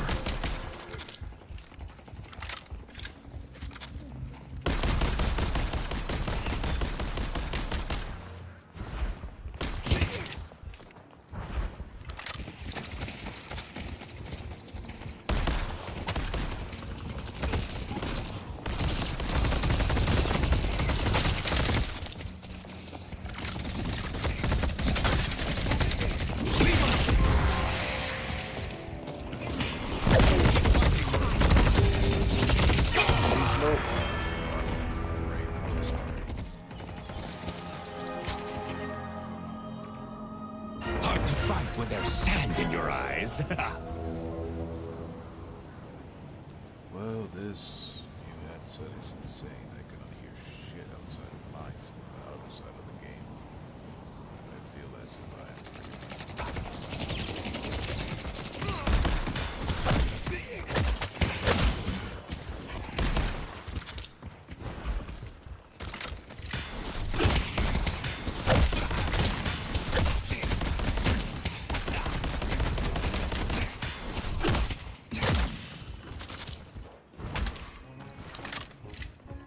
curiosity shot. Well, someone's looking to make a statement.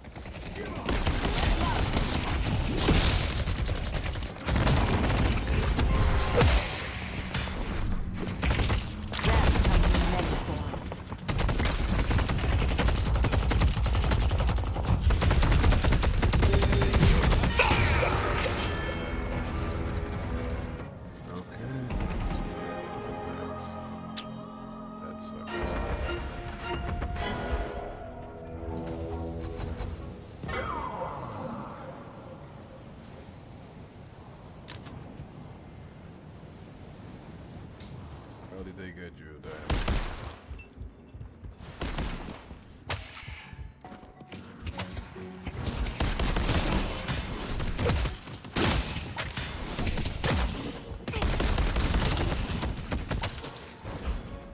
You got souls, you'll be the last one standing.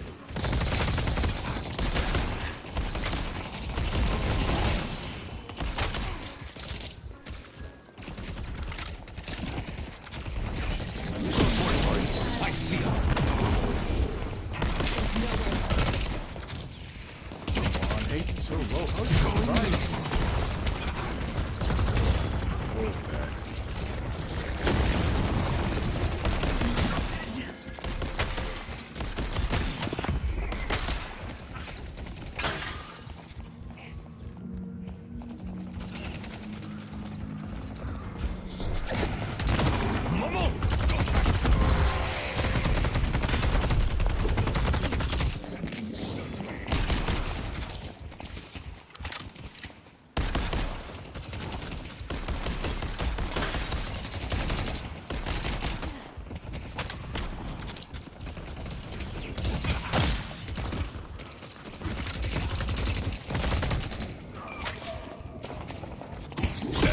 Us.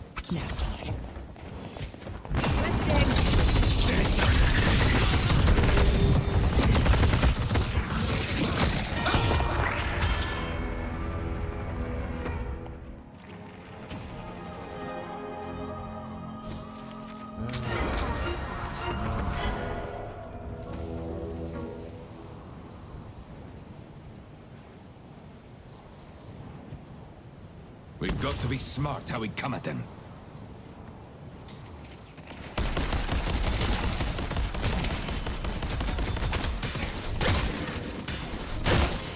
Let the ley lines course through you.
Who's ready for a 2 a.m. metro ride? There's that robot. Jesus, have mercy. I'm trying to at least survive.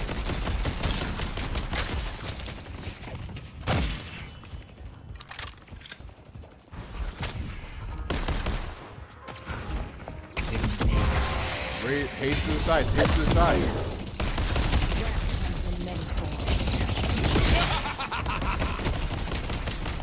I'm holding on, Lord. Keep the pressure up, Maurice.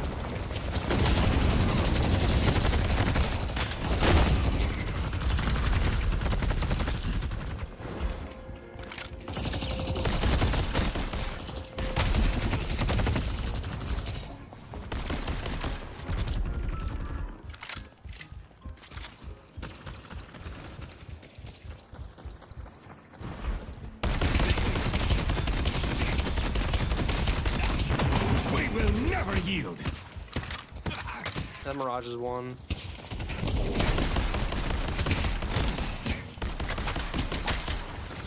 Hopefully these events as luck as is Wraith and Haze. They have survived so many fucking times.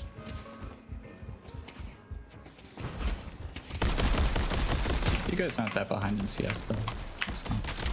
Yeah, we're not feeding them necessarily, but holy shit, dude, like, Dynamo and I have been able to push them to the ground and they still survive by their freaking teeth. Fuck. Wraith is over on blue. Swing by any time. Oh, I mean, we can push Haze here. Wanna come, Dynamo? Now. Yeah, just make sure to ping it next time. It's chill, just, yeah, we would have, been able to fall back. My bad. Nah, you're good, you're good.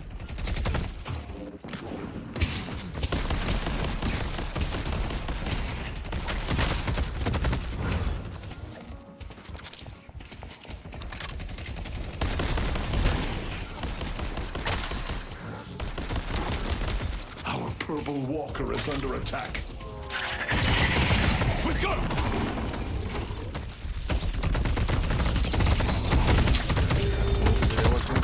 Sorry, Dynamo! Keep throwing your lives away. I'll be ready. Fuck. Well, again, I will concentrate on farming. This is shameful. Reach bow, They destroyed the Guardian on Greenwich.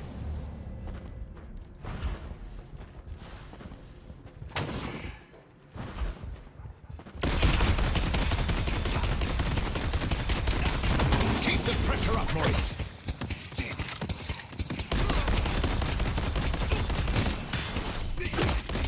The Spirit Urn is waiting to be claimed.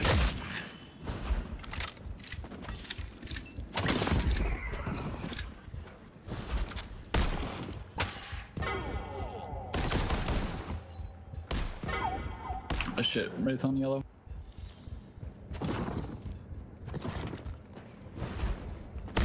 Haze is missing.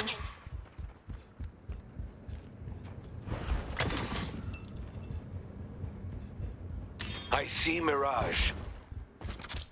I don't He's get to over save the on, Guardian. Blue Haze on walker blue. is under attack. I'm coming blue. A yellow Guardian lost for now. They've taken our yellow Guardian. He's rotating back to green, she's blue low.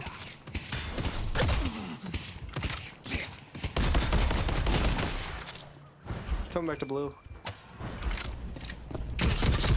Haze is on the bridge.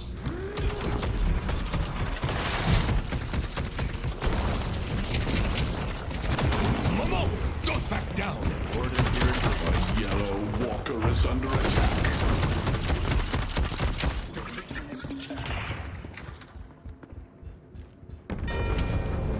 They've destroyed the Guardian on purple. Going back. Yellow and green need help. Yo, Mo, I'll clear green. Stay safe out there. Pull back. A walker is under attack.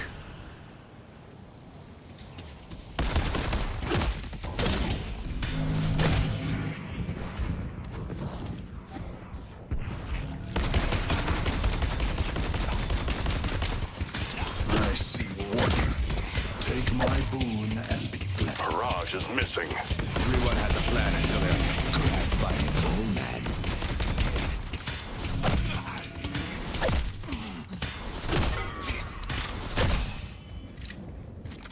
Two on blue.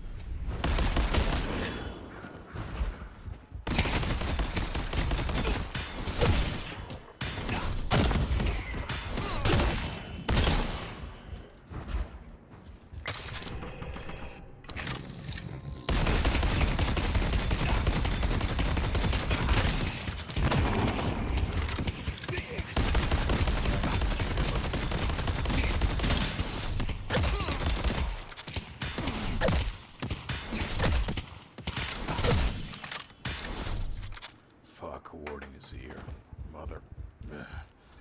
Still, I'm a little bit too low damage right now. I'm trying to become tank here.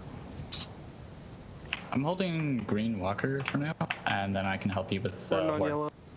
Yeah. Let's go, Mo. Once you buy. No, I'm gonna teleport over. Selling these to just anyone.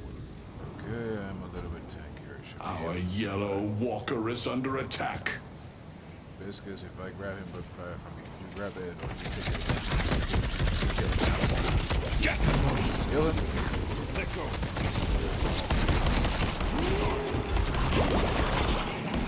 Fuck, sorry. Nice, No worries, he's dead. Good teamwork. I'm gonna teleport to purple. I'm rush that guardian. They've taken our blue guardian. Mo, can you get a yellow guardian? I'm gonna try. There are 4 I'll in blue. defend blue. Yeah, I'll help blue. So there is only one person who show up here.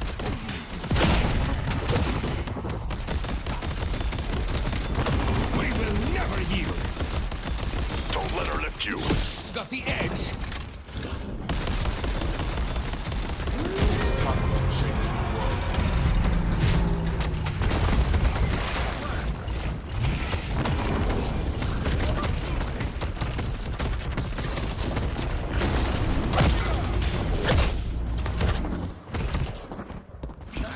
There's 3 on purple. So we have our dynamo. He's getting fucked by the ship. Yeah, I'm going there right now. Fuck.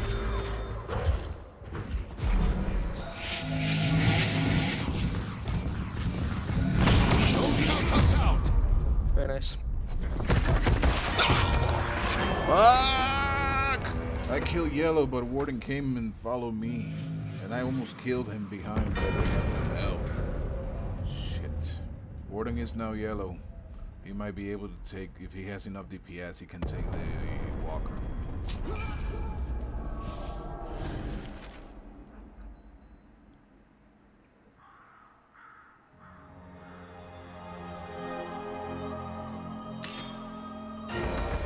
You're looking to survive. You came to the right place.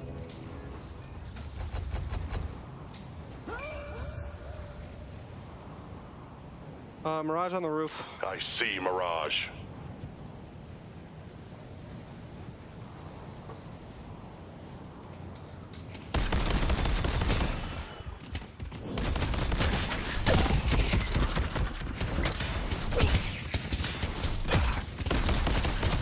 Ship behind. I see shit. We have you now. Need some help.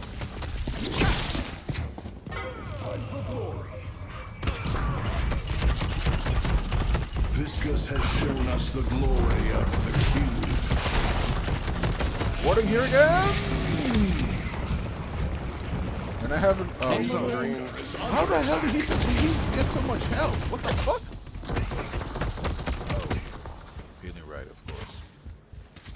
I feel stupid now. There's a breach above and at the left. Holy fuck! Now Haze is here. I'm rushing yellow if you want to get this haze. She's full health. I don't have also pin her down. I'm trying to defend, so I don't know. I know she's Going not green. going green. Such blessings I shall give. Ray's also coming here. I see Warden. Don't worry, Mo. Right behind. Keep you happy. Our blue walker is under attack. I see Wraith. Nice. Let's take out Shiv. They destroyed the walker on blue.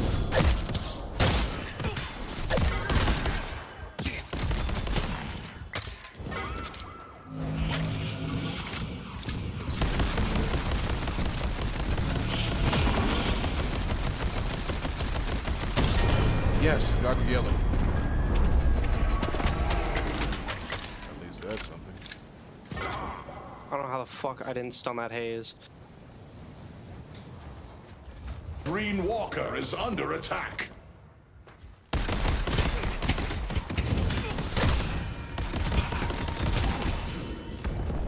They've taken our green walker.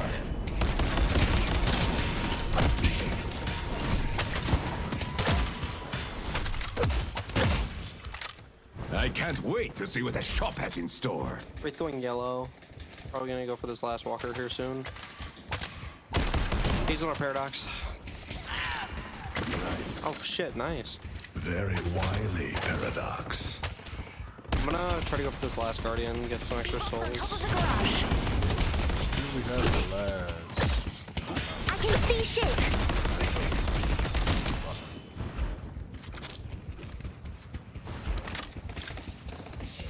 Yeah, next one is another walker.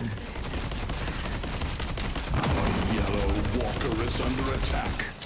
Yellow needs help. Fuck, we're too. Ah, shit, I'm too slow right now. They've taken our yellow walker. That sucks. I'm gonna probably come in here for a gank Fisk.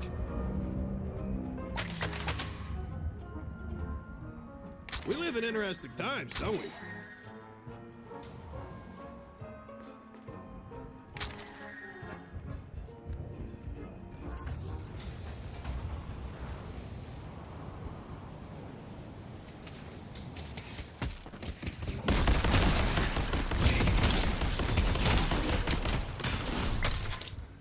I see Bebop from your patron. 2 on yellow. Probably crush this shiv. Breach buffs acted, take them before them. It's spirit. I can't hold in for long. I got shift. Nice. Very nice. Let's do an We earn. need to keep the advantage. I don't know if that's a purple. It's true. Could bait it and then go green. Maybe yeah, play towards base Dynamo.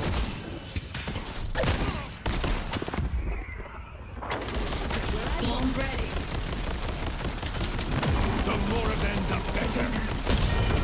Get the fuck out of big, here! nice. We are closer to completing the ritual. Can you guys all come purple? Slow it down, Dynamo.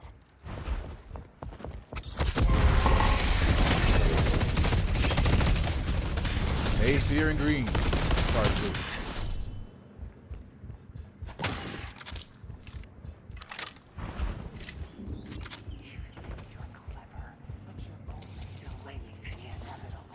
Yeah, they're all purple. Let Urn drift back, let Urn drift back. Viscous. Start digging. Get out of here, Abrams, now! They're coming!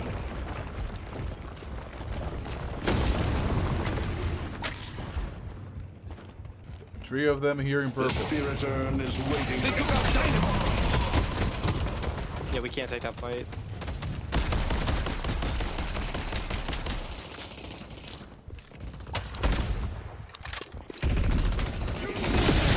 Dirty.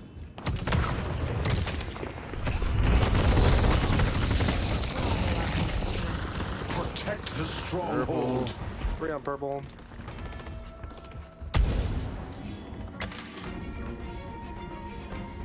We're on blue by himself.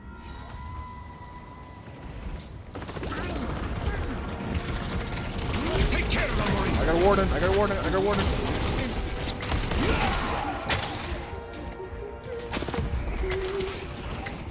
I'll be ready to lock them down. We have to regain lane somehow. We're not fully decent. Headed to yours. Be careful. Shift around. If you want a blue. I'll pull back, Paradox.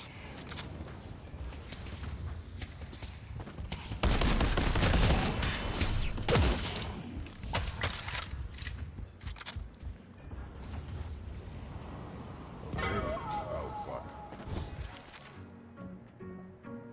Ah, you have discerning taste. I could use some help. Let's take out Wraith. Get out of there, Dynamo! There's too much!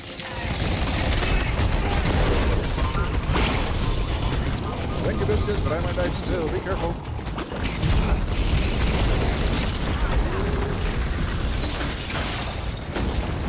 Drop that. Slow him down. Nice work. I got Warden again.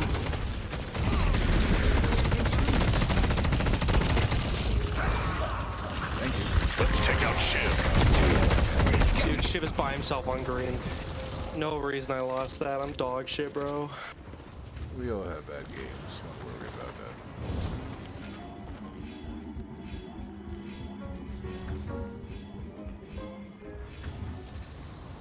Yeah, Shiv's low in their back. No running. Yeah. Maybe we can think Push this, push Nice. this, push this. They're all low. No, we in, need to push green. blue. Push in blue and purple. Oh, well, maybe we can follow them and maybe kill one more. We could be able to get mid boss or something. I'm abandoning that. I'll help Paradox with blue. We're all at mid. They're 2 down. We don't really have anything to stop mid if we want to do it. Brave can We have to stop decide us. now. Let's go mid. Let's go mid. Well, let's do it. We could have used the help.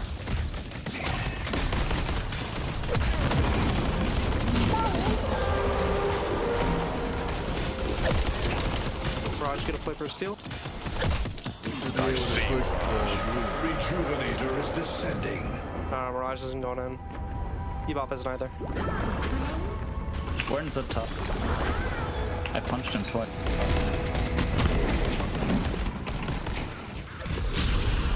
I see race. Oh boy. We keep this up, they won't have a chance in hell. Going back to fight the creeper so we can take blue easier.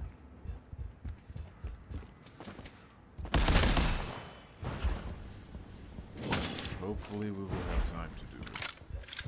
Thank you for the cube. I love you. They took out Abrams.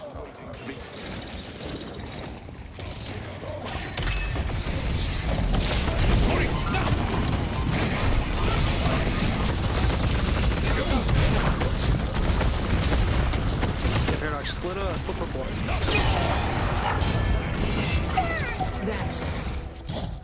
Try not to die, because then we lose rejuve though. Rejuve should mitigate whatever damage and whatever the hell happened there, so Yeah. not so bad really. Hallelujah, nice Paradox. Shiv.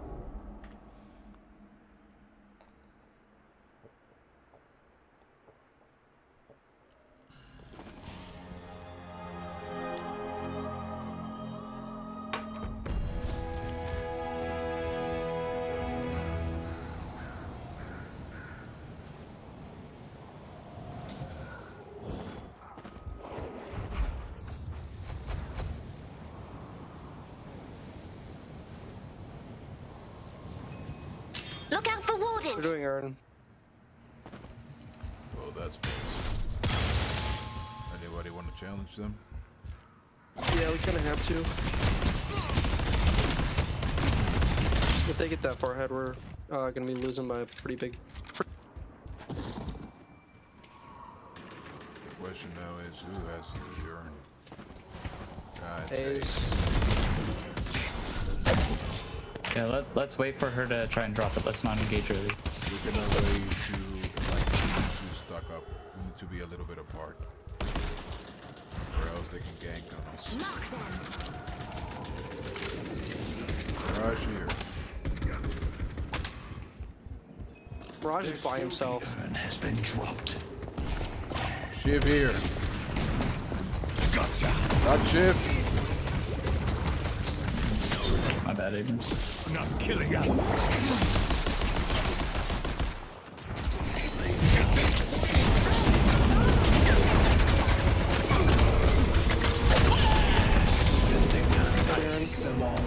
Dude, I fucking love you guys. Good shit. Awesome. That was insane. Death brings Push blue. consequences. Go blue, like once ASAP. Teleporting over for you, Paradox. What a shit, Warden.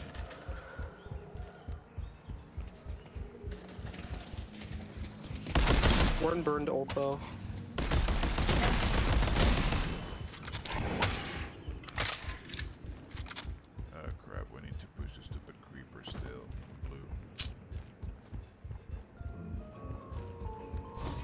You want a glass of eggnog with that? It's actually just whiskey, but I'd like to lie to myself.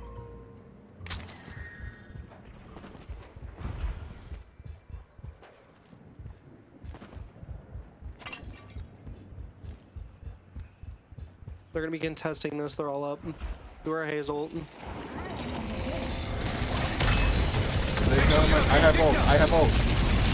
Okay, they got the flex slot. That's worth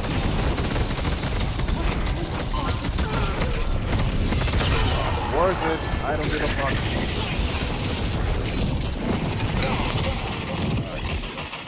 Maybe not worth it. I thought that you guys will be able to move away from that after I kill Wraith. Crap. Well, still. It's fine.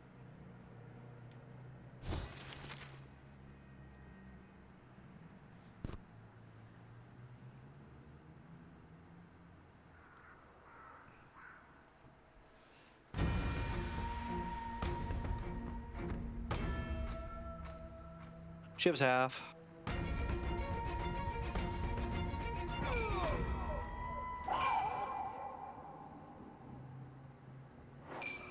Dude, good shit, guys.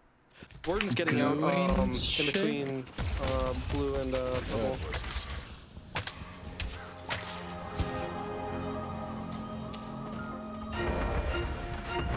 Well, we're gonna farm a little bit of green and hopefully. Let's get the urn. Yeah, we can do it now. Yeah, we have a soul lead. Holy shit.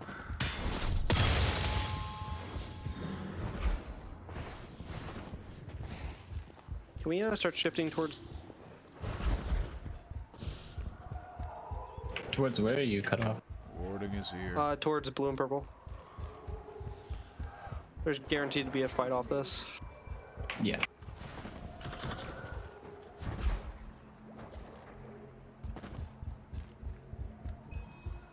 I am not afraid to take shortcuts. The fight will be mitigated. They couldn't respond in time, which is good for us. That's amazing. That's what, a 20k soul lead now? Or a 10k? Just over, yep. That's pretty good. Oh, we can go and fight purple. Yeah. There's most of us here. Abrams, if you want to join us. Or a fixed screen, maybe. Yeah, I'll fix screen. I see Mirage.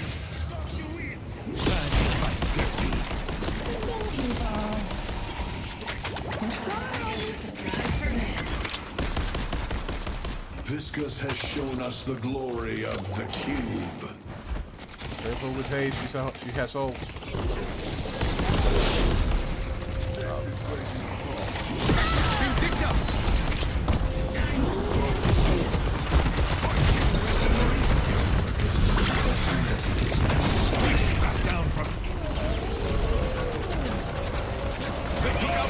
Fix blue. Try not to die so that they don't get mid. Yeah, I shouldn't have. We asked too much for that. We were a little bit too greedy. Fuck. This game. Well, I have ult in case they try to. Keep the pressure up, Maurice. Yeah, they're going to mid. Warden and Shiv in blue. I see Shiv. The Haze is at least.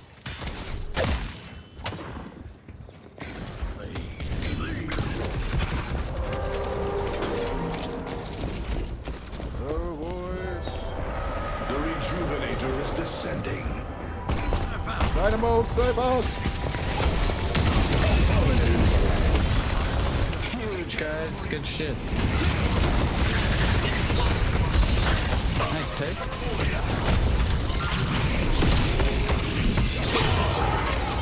There's all their CC, holy shit. Destroy the scrap column. Very nice, guys.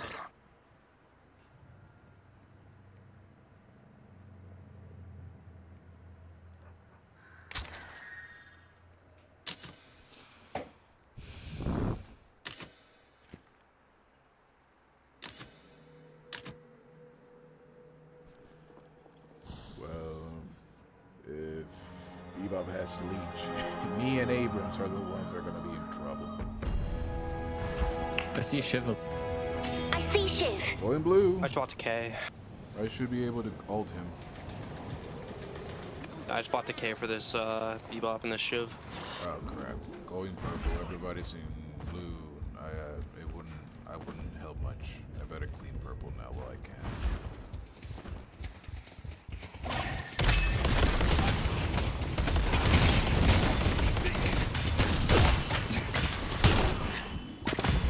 I will strengthen you. Very nice. Good. Mirage is in blue.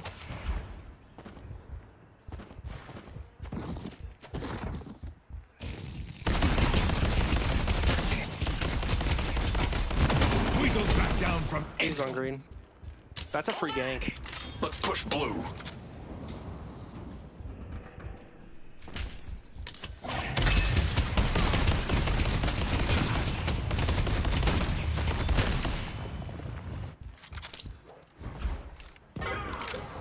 Fuck.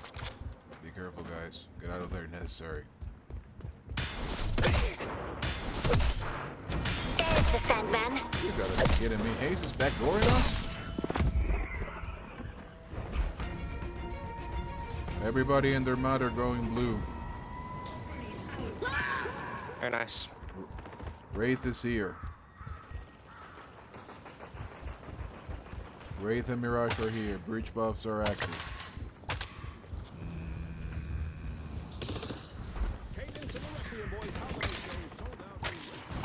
You won't have the rejuvenator for much longer.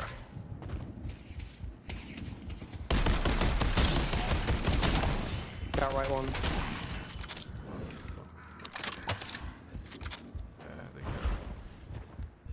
The spirit urn is waiting to be claimed.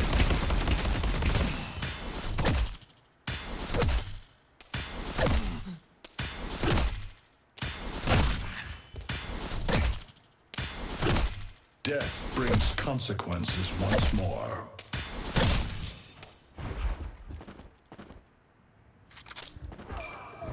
Nice. Very nice.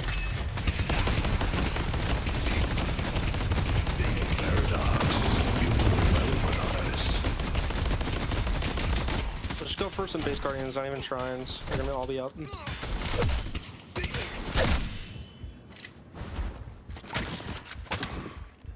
Actually, I can sneak a shrine. They only have one shrine left. Final flex line. That's fine. I'll die for that. Do some digging. Right now, I'm farming a little bit to become. Finally, that proper DPS. We're helping a little bit. I see Shiv. Blue chase. Need help on blue. Oh fuck! Get out of there, boys. Oh, I'm gone.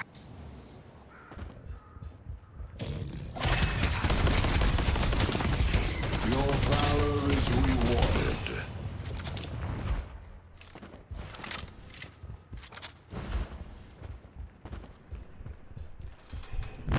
Oh, we're in it now. Professor, your work is as impressive as it is necessary. Enemies have breached our stronghold.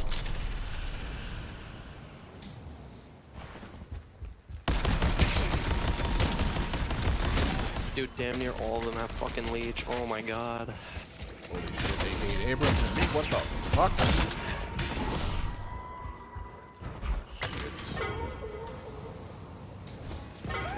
My resolve is Good luck completing unmatched. the ritual. Order needs to be brought low.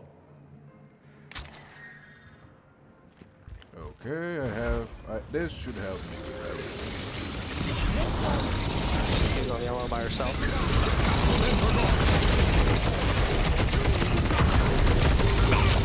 Fuck! only have one shrine left. Couldn't do anything against the Just try not to leech. die.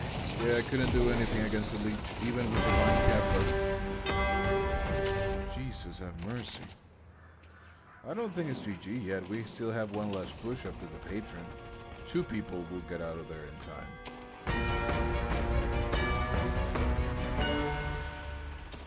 If 4 of them can push enough of the team, Dynamo might have enough time for an ult in the middle. That could save our asses, really. It's fun to know.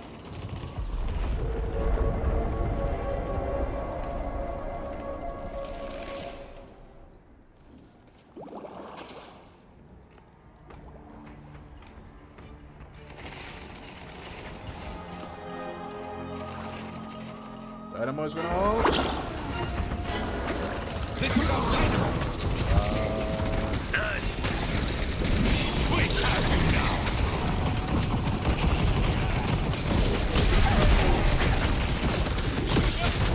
Feel free to give up anytime.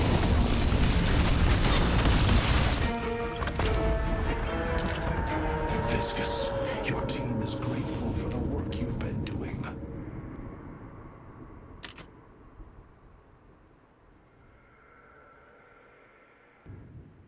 This was a fun game.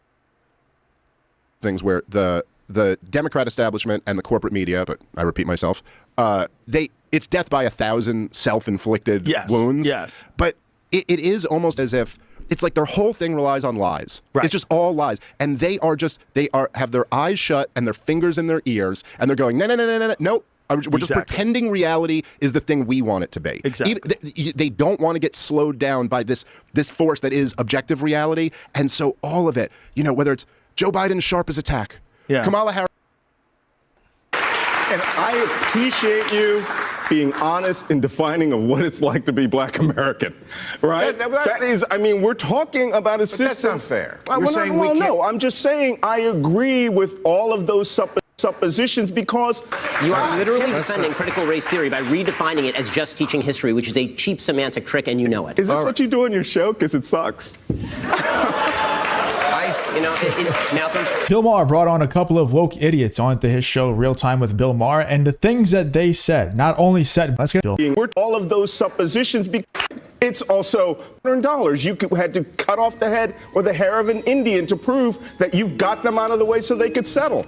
If you enjoy content like this, then make sure to leave a like. No, talk about. You don't want them talked about? No, that's not true either. You want to cancel them? No, Malcolm, I'm sorry, you're lying. That's lying. It is lying. I've personally talked about many of the things that you just mentioned. I define critical race theory by citing the actual authors of critical race theory. If you enjoy content like this, then make sure to leave a like. My grandson's going to have to sit on stage and argue with a guy who thinks all that's bullshit.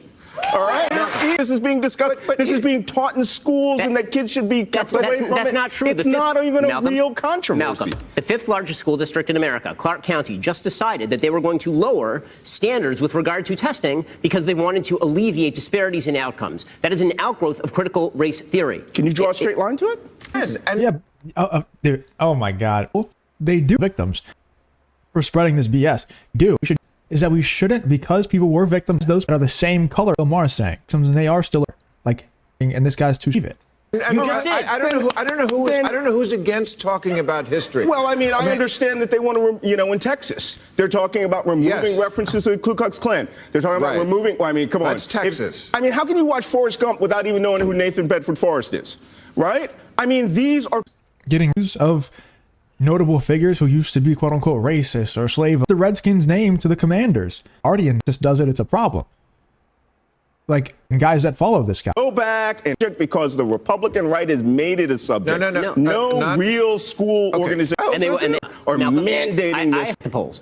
Roy Teixeira just wrote a piece, the emerging Democrat majority, Roy Teixeira, he just wrote a piece about what he called the Fox News fallacy, a tendency of people on the left to believe that just because Fox News mentions something, it can't be real. The reality is a lot of this stuff is taught in schools. You mean like viruses? Well, okay. Well, can I? now what people are experiencing in their lives, in their schools. Yeah. Okay, you're right. There are states like from the old Confederacy, I think, who do want to airbrush history. That's not, I think, the majority in this country. If you ask me critical race theory, if you say, does that mean teach history unvarnished? I would say yes. Then I'm totally for critical race theory. If you say, does it mean acknowledging that racism persists today? I would say yes. Teach that. Should we have remedial means? That's like affirmative action. There's lots of people who are against that. I'm still for that. I still think when you read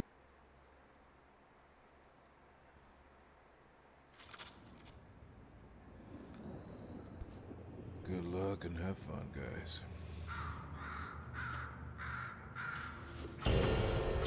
What? Good luck and have fun. You seek answers, detective. Summon me, and I will provide them. He's high out of his mind.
Okay, fucking that melee was super late and they No shot one me around breaks the me. corner. Fuck yeah.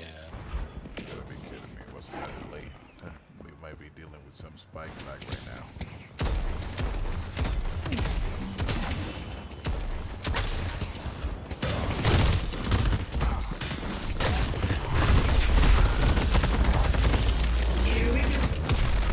Pushing through.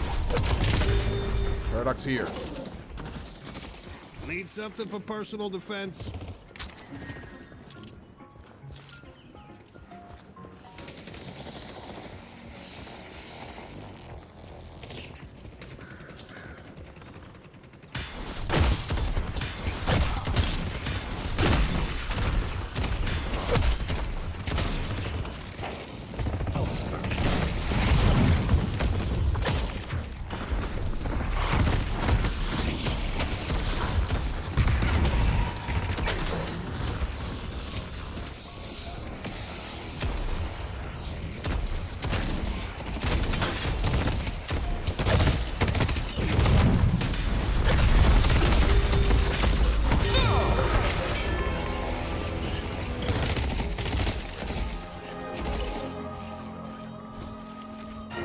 You'll be the last one standing.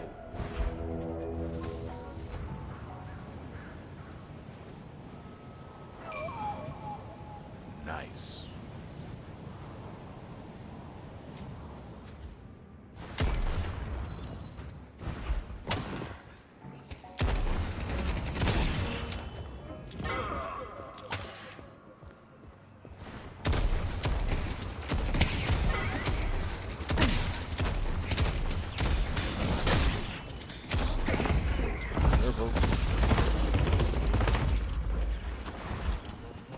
just don't see someone's gonna be bleeding on the concrete. Or they gonna do it. Even me.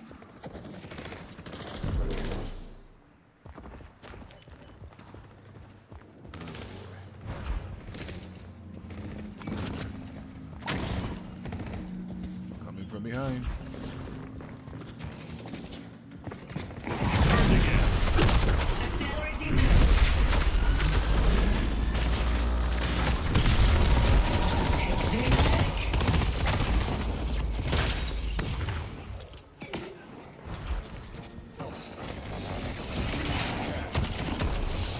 Fuck, Warding is here too.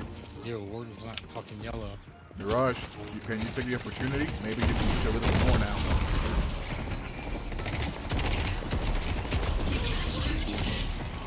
Fuck. Can't stop me.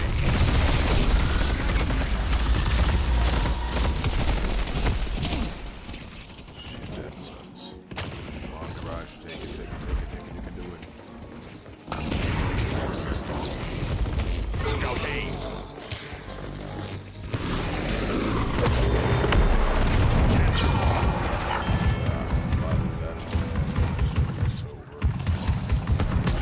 They destroyed the Guardian on Greenwich.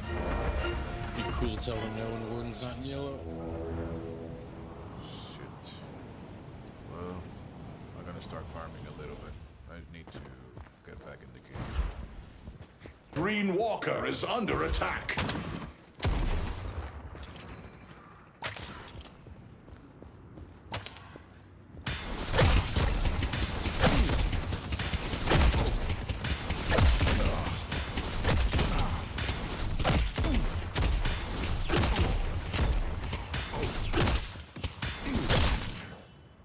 Listen here, Book.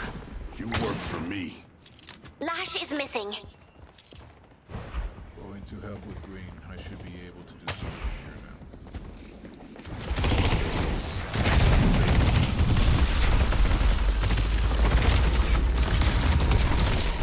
This is the end.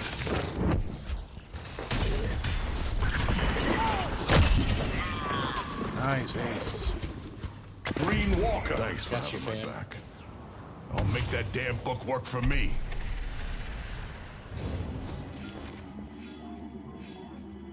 You know how pissed off she is? She can be pissed off enough. I hit that. Fucking got that parry, thought they had a free kill, and then bam. Not at least until I get my upgrade for the show. She's back. Fuck. What I gotta do for her I can afford new gear. I'm gonna go for always.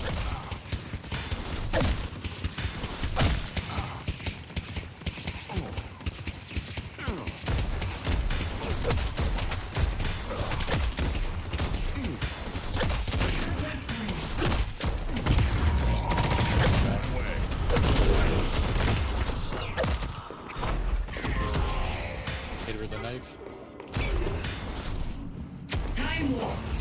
Shit, I am too slow for Paradox. She about to kill me again.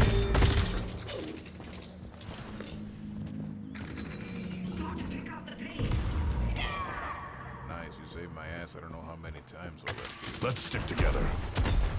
Yeah, just two. Not keeping count.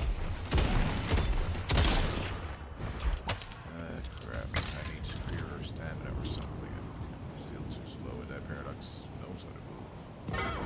Oh, fuck. Have fun. Don't get Yeah, dead. she's only got wing boots, man. She's slow. 7 and green again. Let's take out Paradox. I see Paradox. Our Purple Walker is under attack. Let's take out. My power is your If she's in power. purple, we can push green. It's time for you.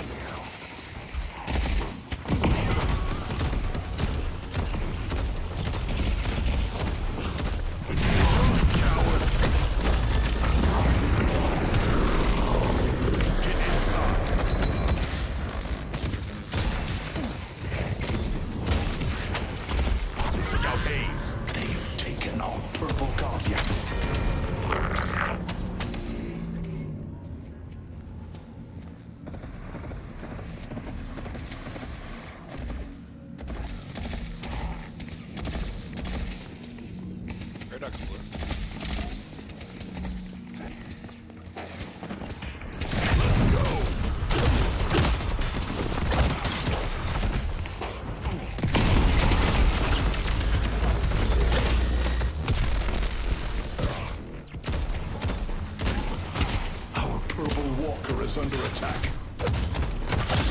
Oh fuck, not again.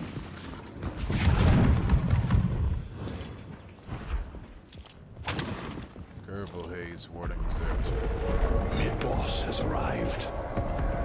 They've taken our Blue Guardian.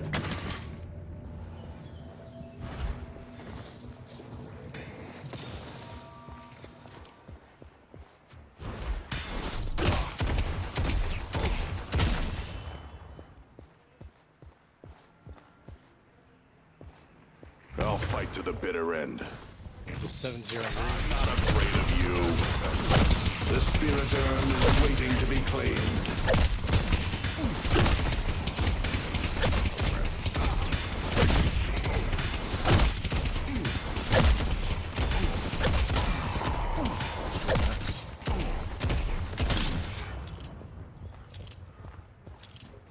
Oh crap. I don't know about you guys, but I'm not stopping anytime soon. Don't worry about him. Coming flash, coming yellow. Barrage. Yep. Humble Lash. Stand and fight!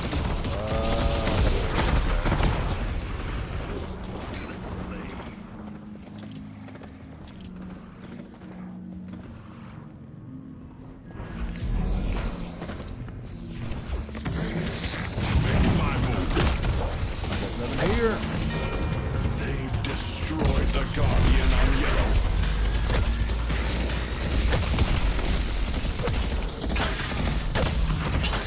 Our Blue Walker is under attack.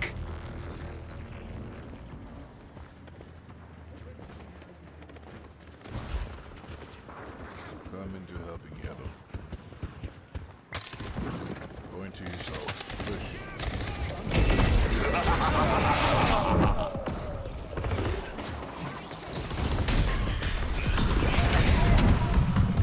Our Purple Walker is under attack. We make a good team. My power is yours. 7's headed your.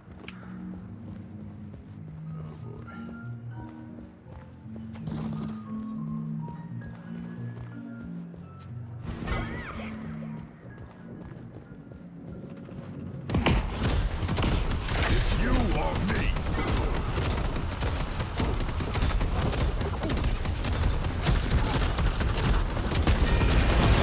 Fuck out of here.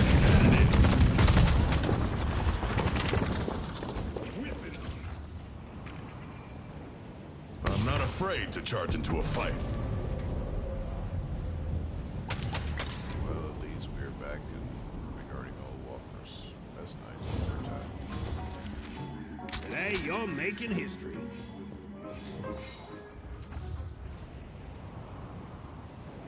Gonna keep farming. I'm not afraid of the mob.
Green Walker is under attack.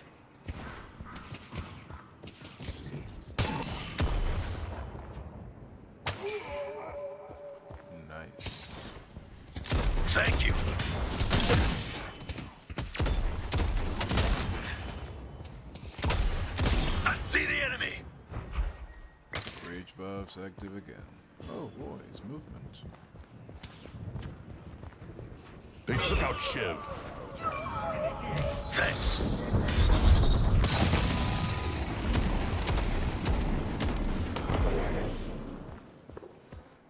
Oh crap, gotta run.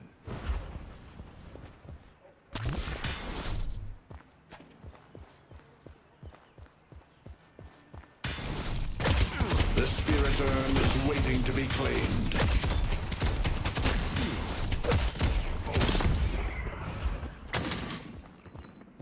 I'll crash into him. Flash is here.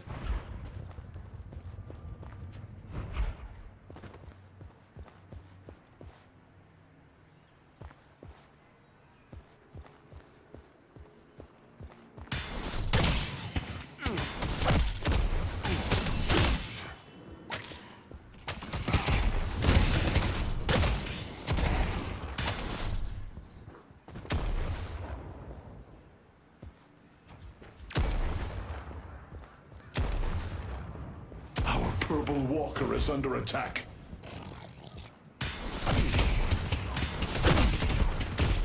Viscous.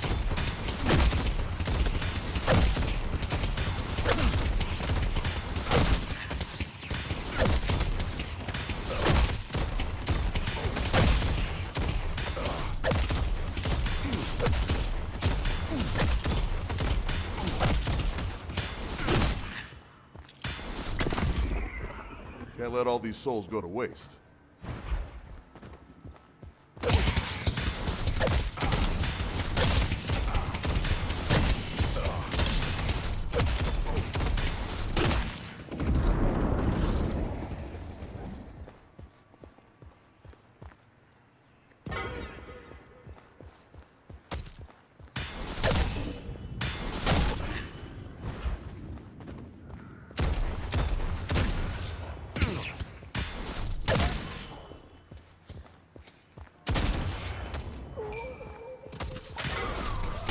Your loyalty will be rewarded, Mirage.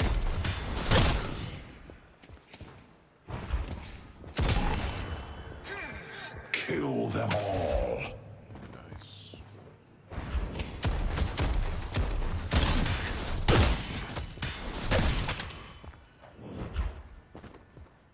Let's see if I can take yellow.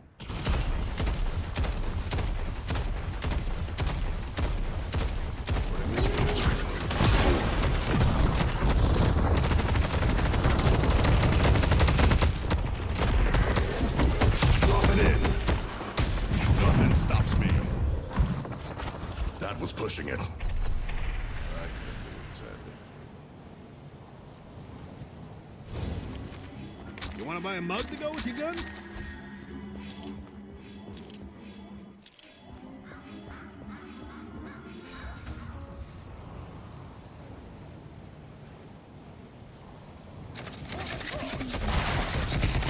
I'll take all of you.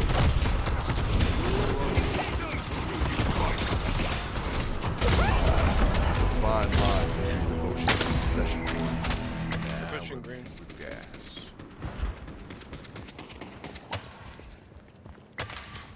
Green Walker is under attack.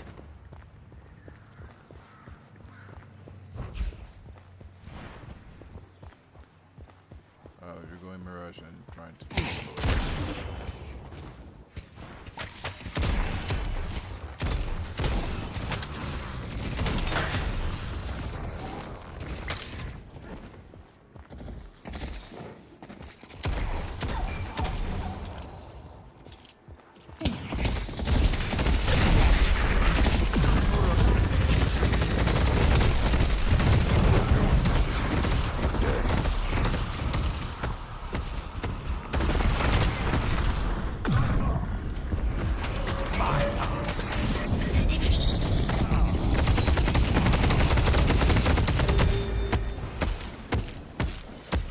Pushed it a little too close. I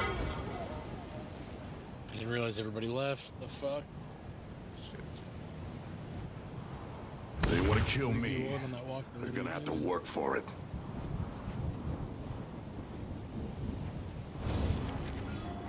Stay safe out there. H-bomb sector again. Take them while you can before them.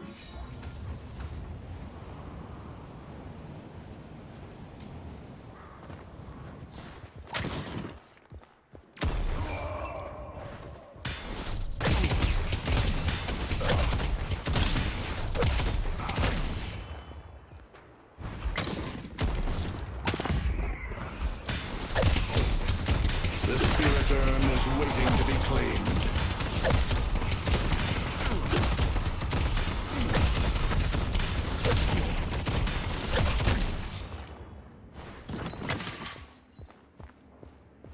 Let me go. I should be able to help.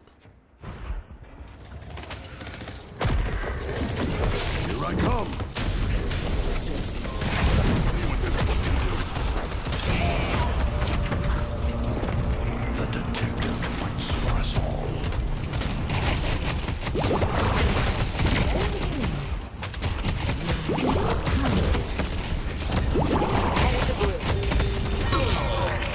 Fuck! Like, you killed me!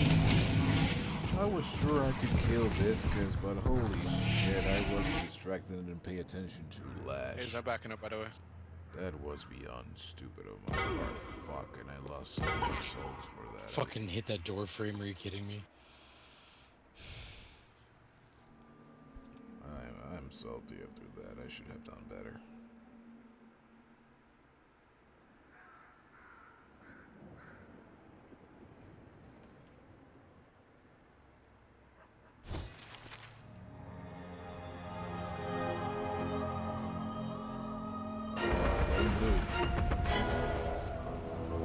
Our blue walker is under attack.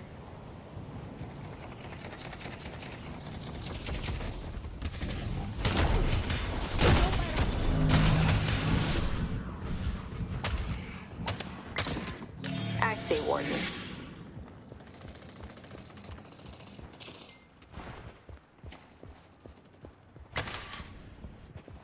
Victor, let's get this 7.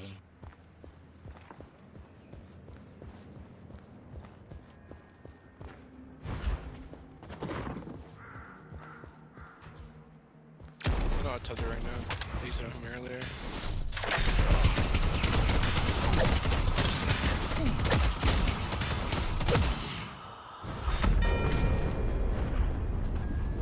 They can keep the money. My friend, survival is paramount. Green Walker is under attack.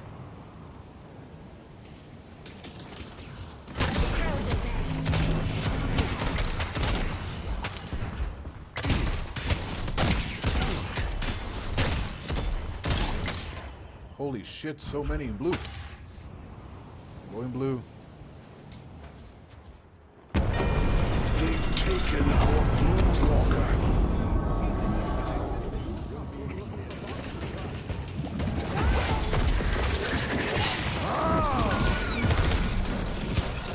Headed to York.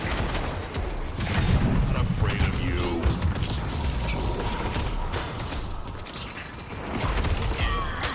Yellow Walker is under attack. We gotta keep this up. We need to go green fast while we can.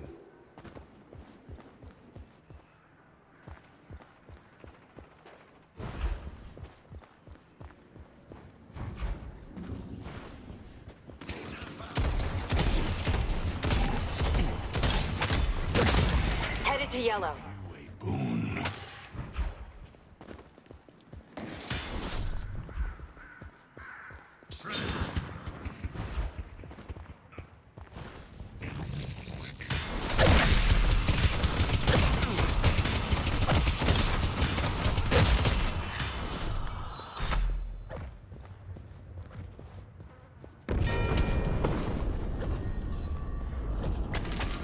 Headed to Greenwich.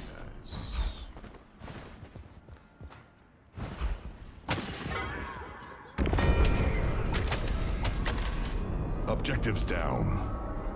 That's gonna help keep your blood on the inside.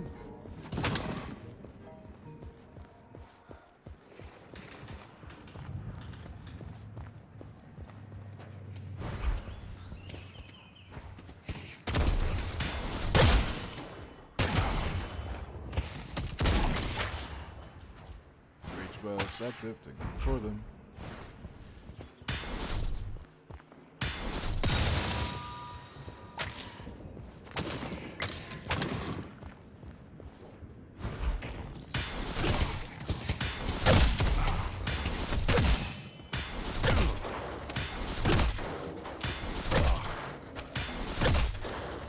The spirit urn is waiting to be claimed. I see paradox.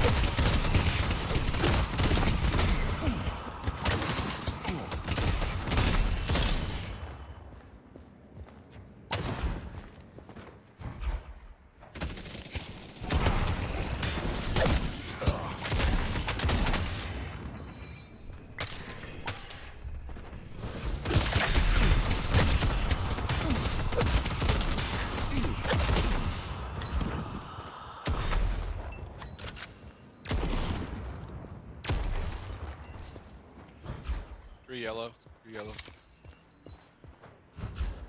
The shuttle is ready to help us. They might have backed off. Yeah, they're backed off. They're backing off. Right off. They might have just came back.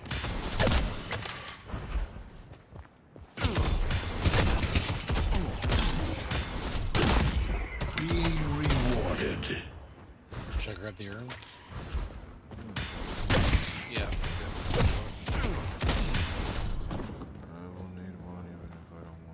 I see 7. Down.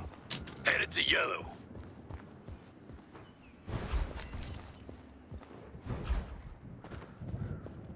Run, cowards!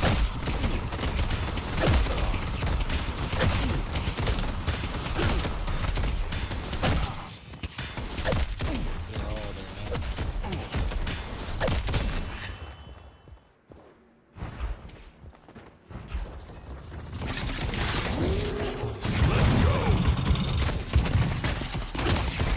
I'll have to fight it. Walker is under attack.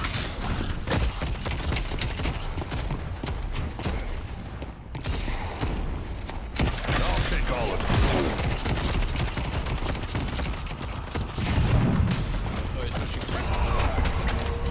That cape kinda freaks me out. Fuck. I was too far away. I may be tough, but I don't want to take on the whole team alone. They've taken our green walker. Headed to Broadway. I had time.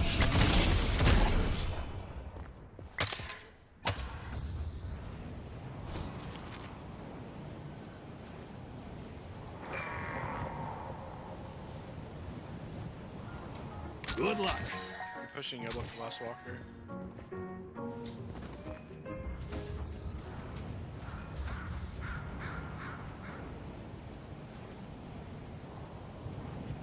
Headed to York. When they're floating, they'll be easy to take out.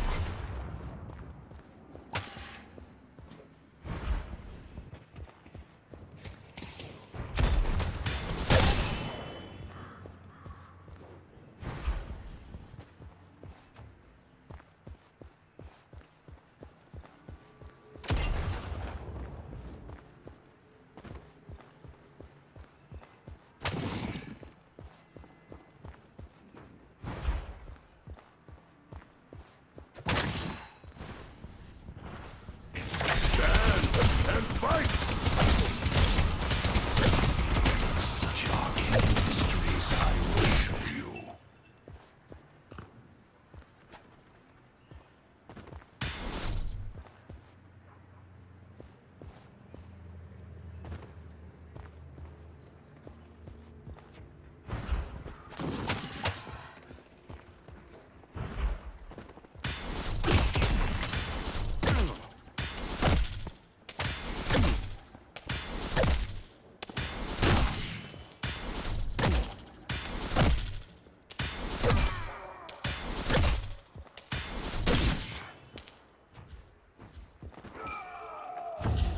Jesus all day. Won't kill me.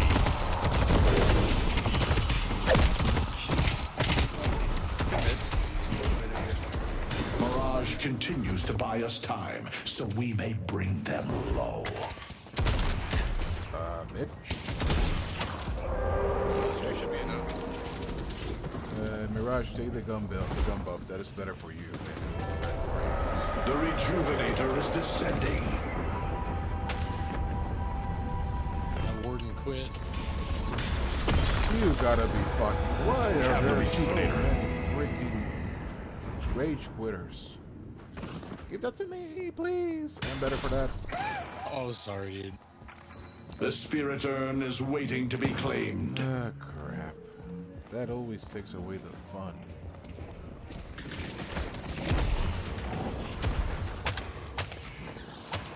Look at the fucking record. Maybe he lagged out. No, it's full rage quit. Look. Ah, shit.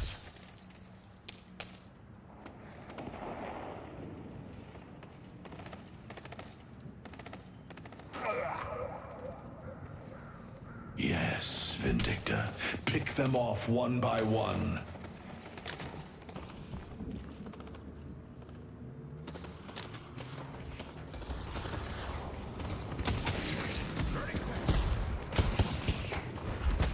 Let's see what this book can do. You weren't impressed. I see it first.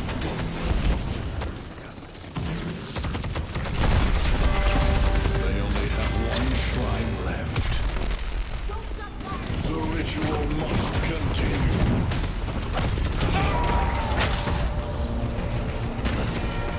It's time to complete the ritual.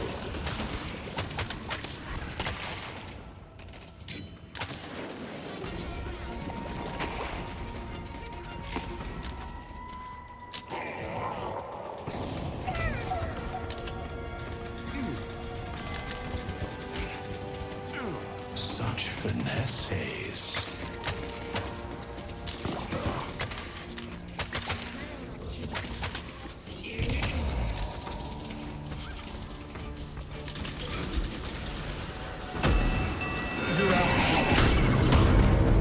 This day will be remembered.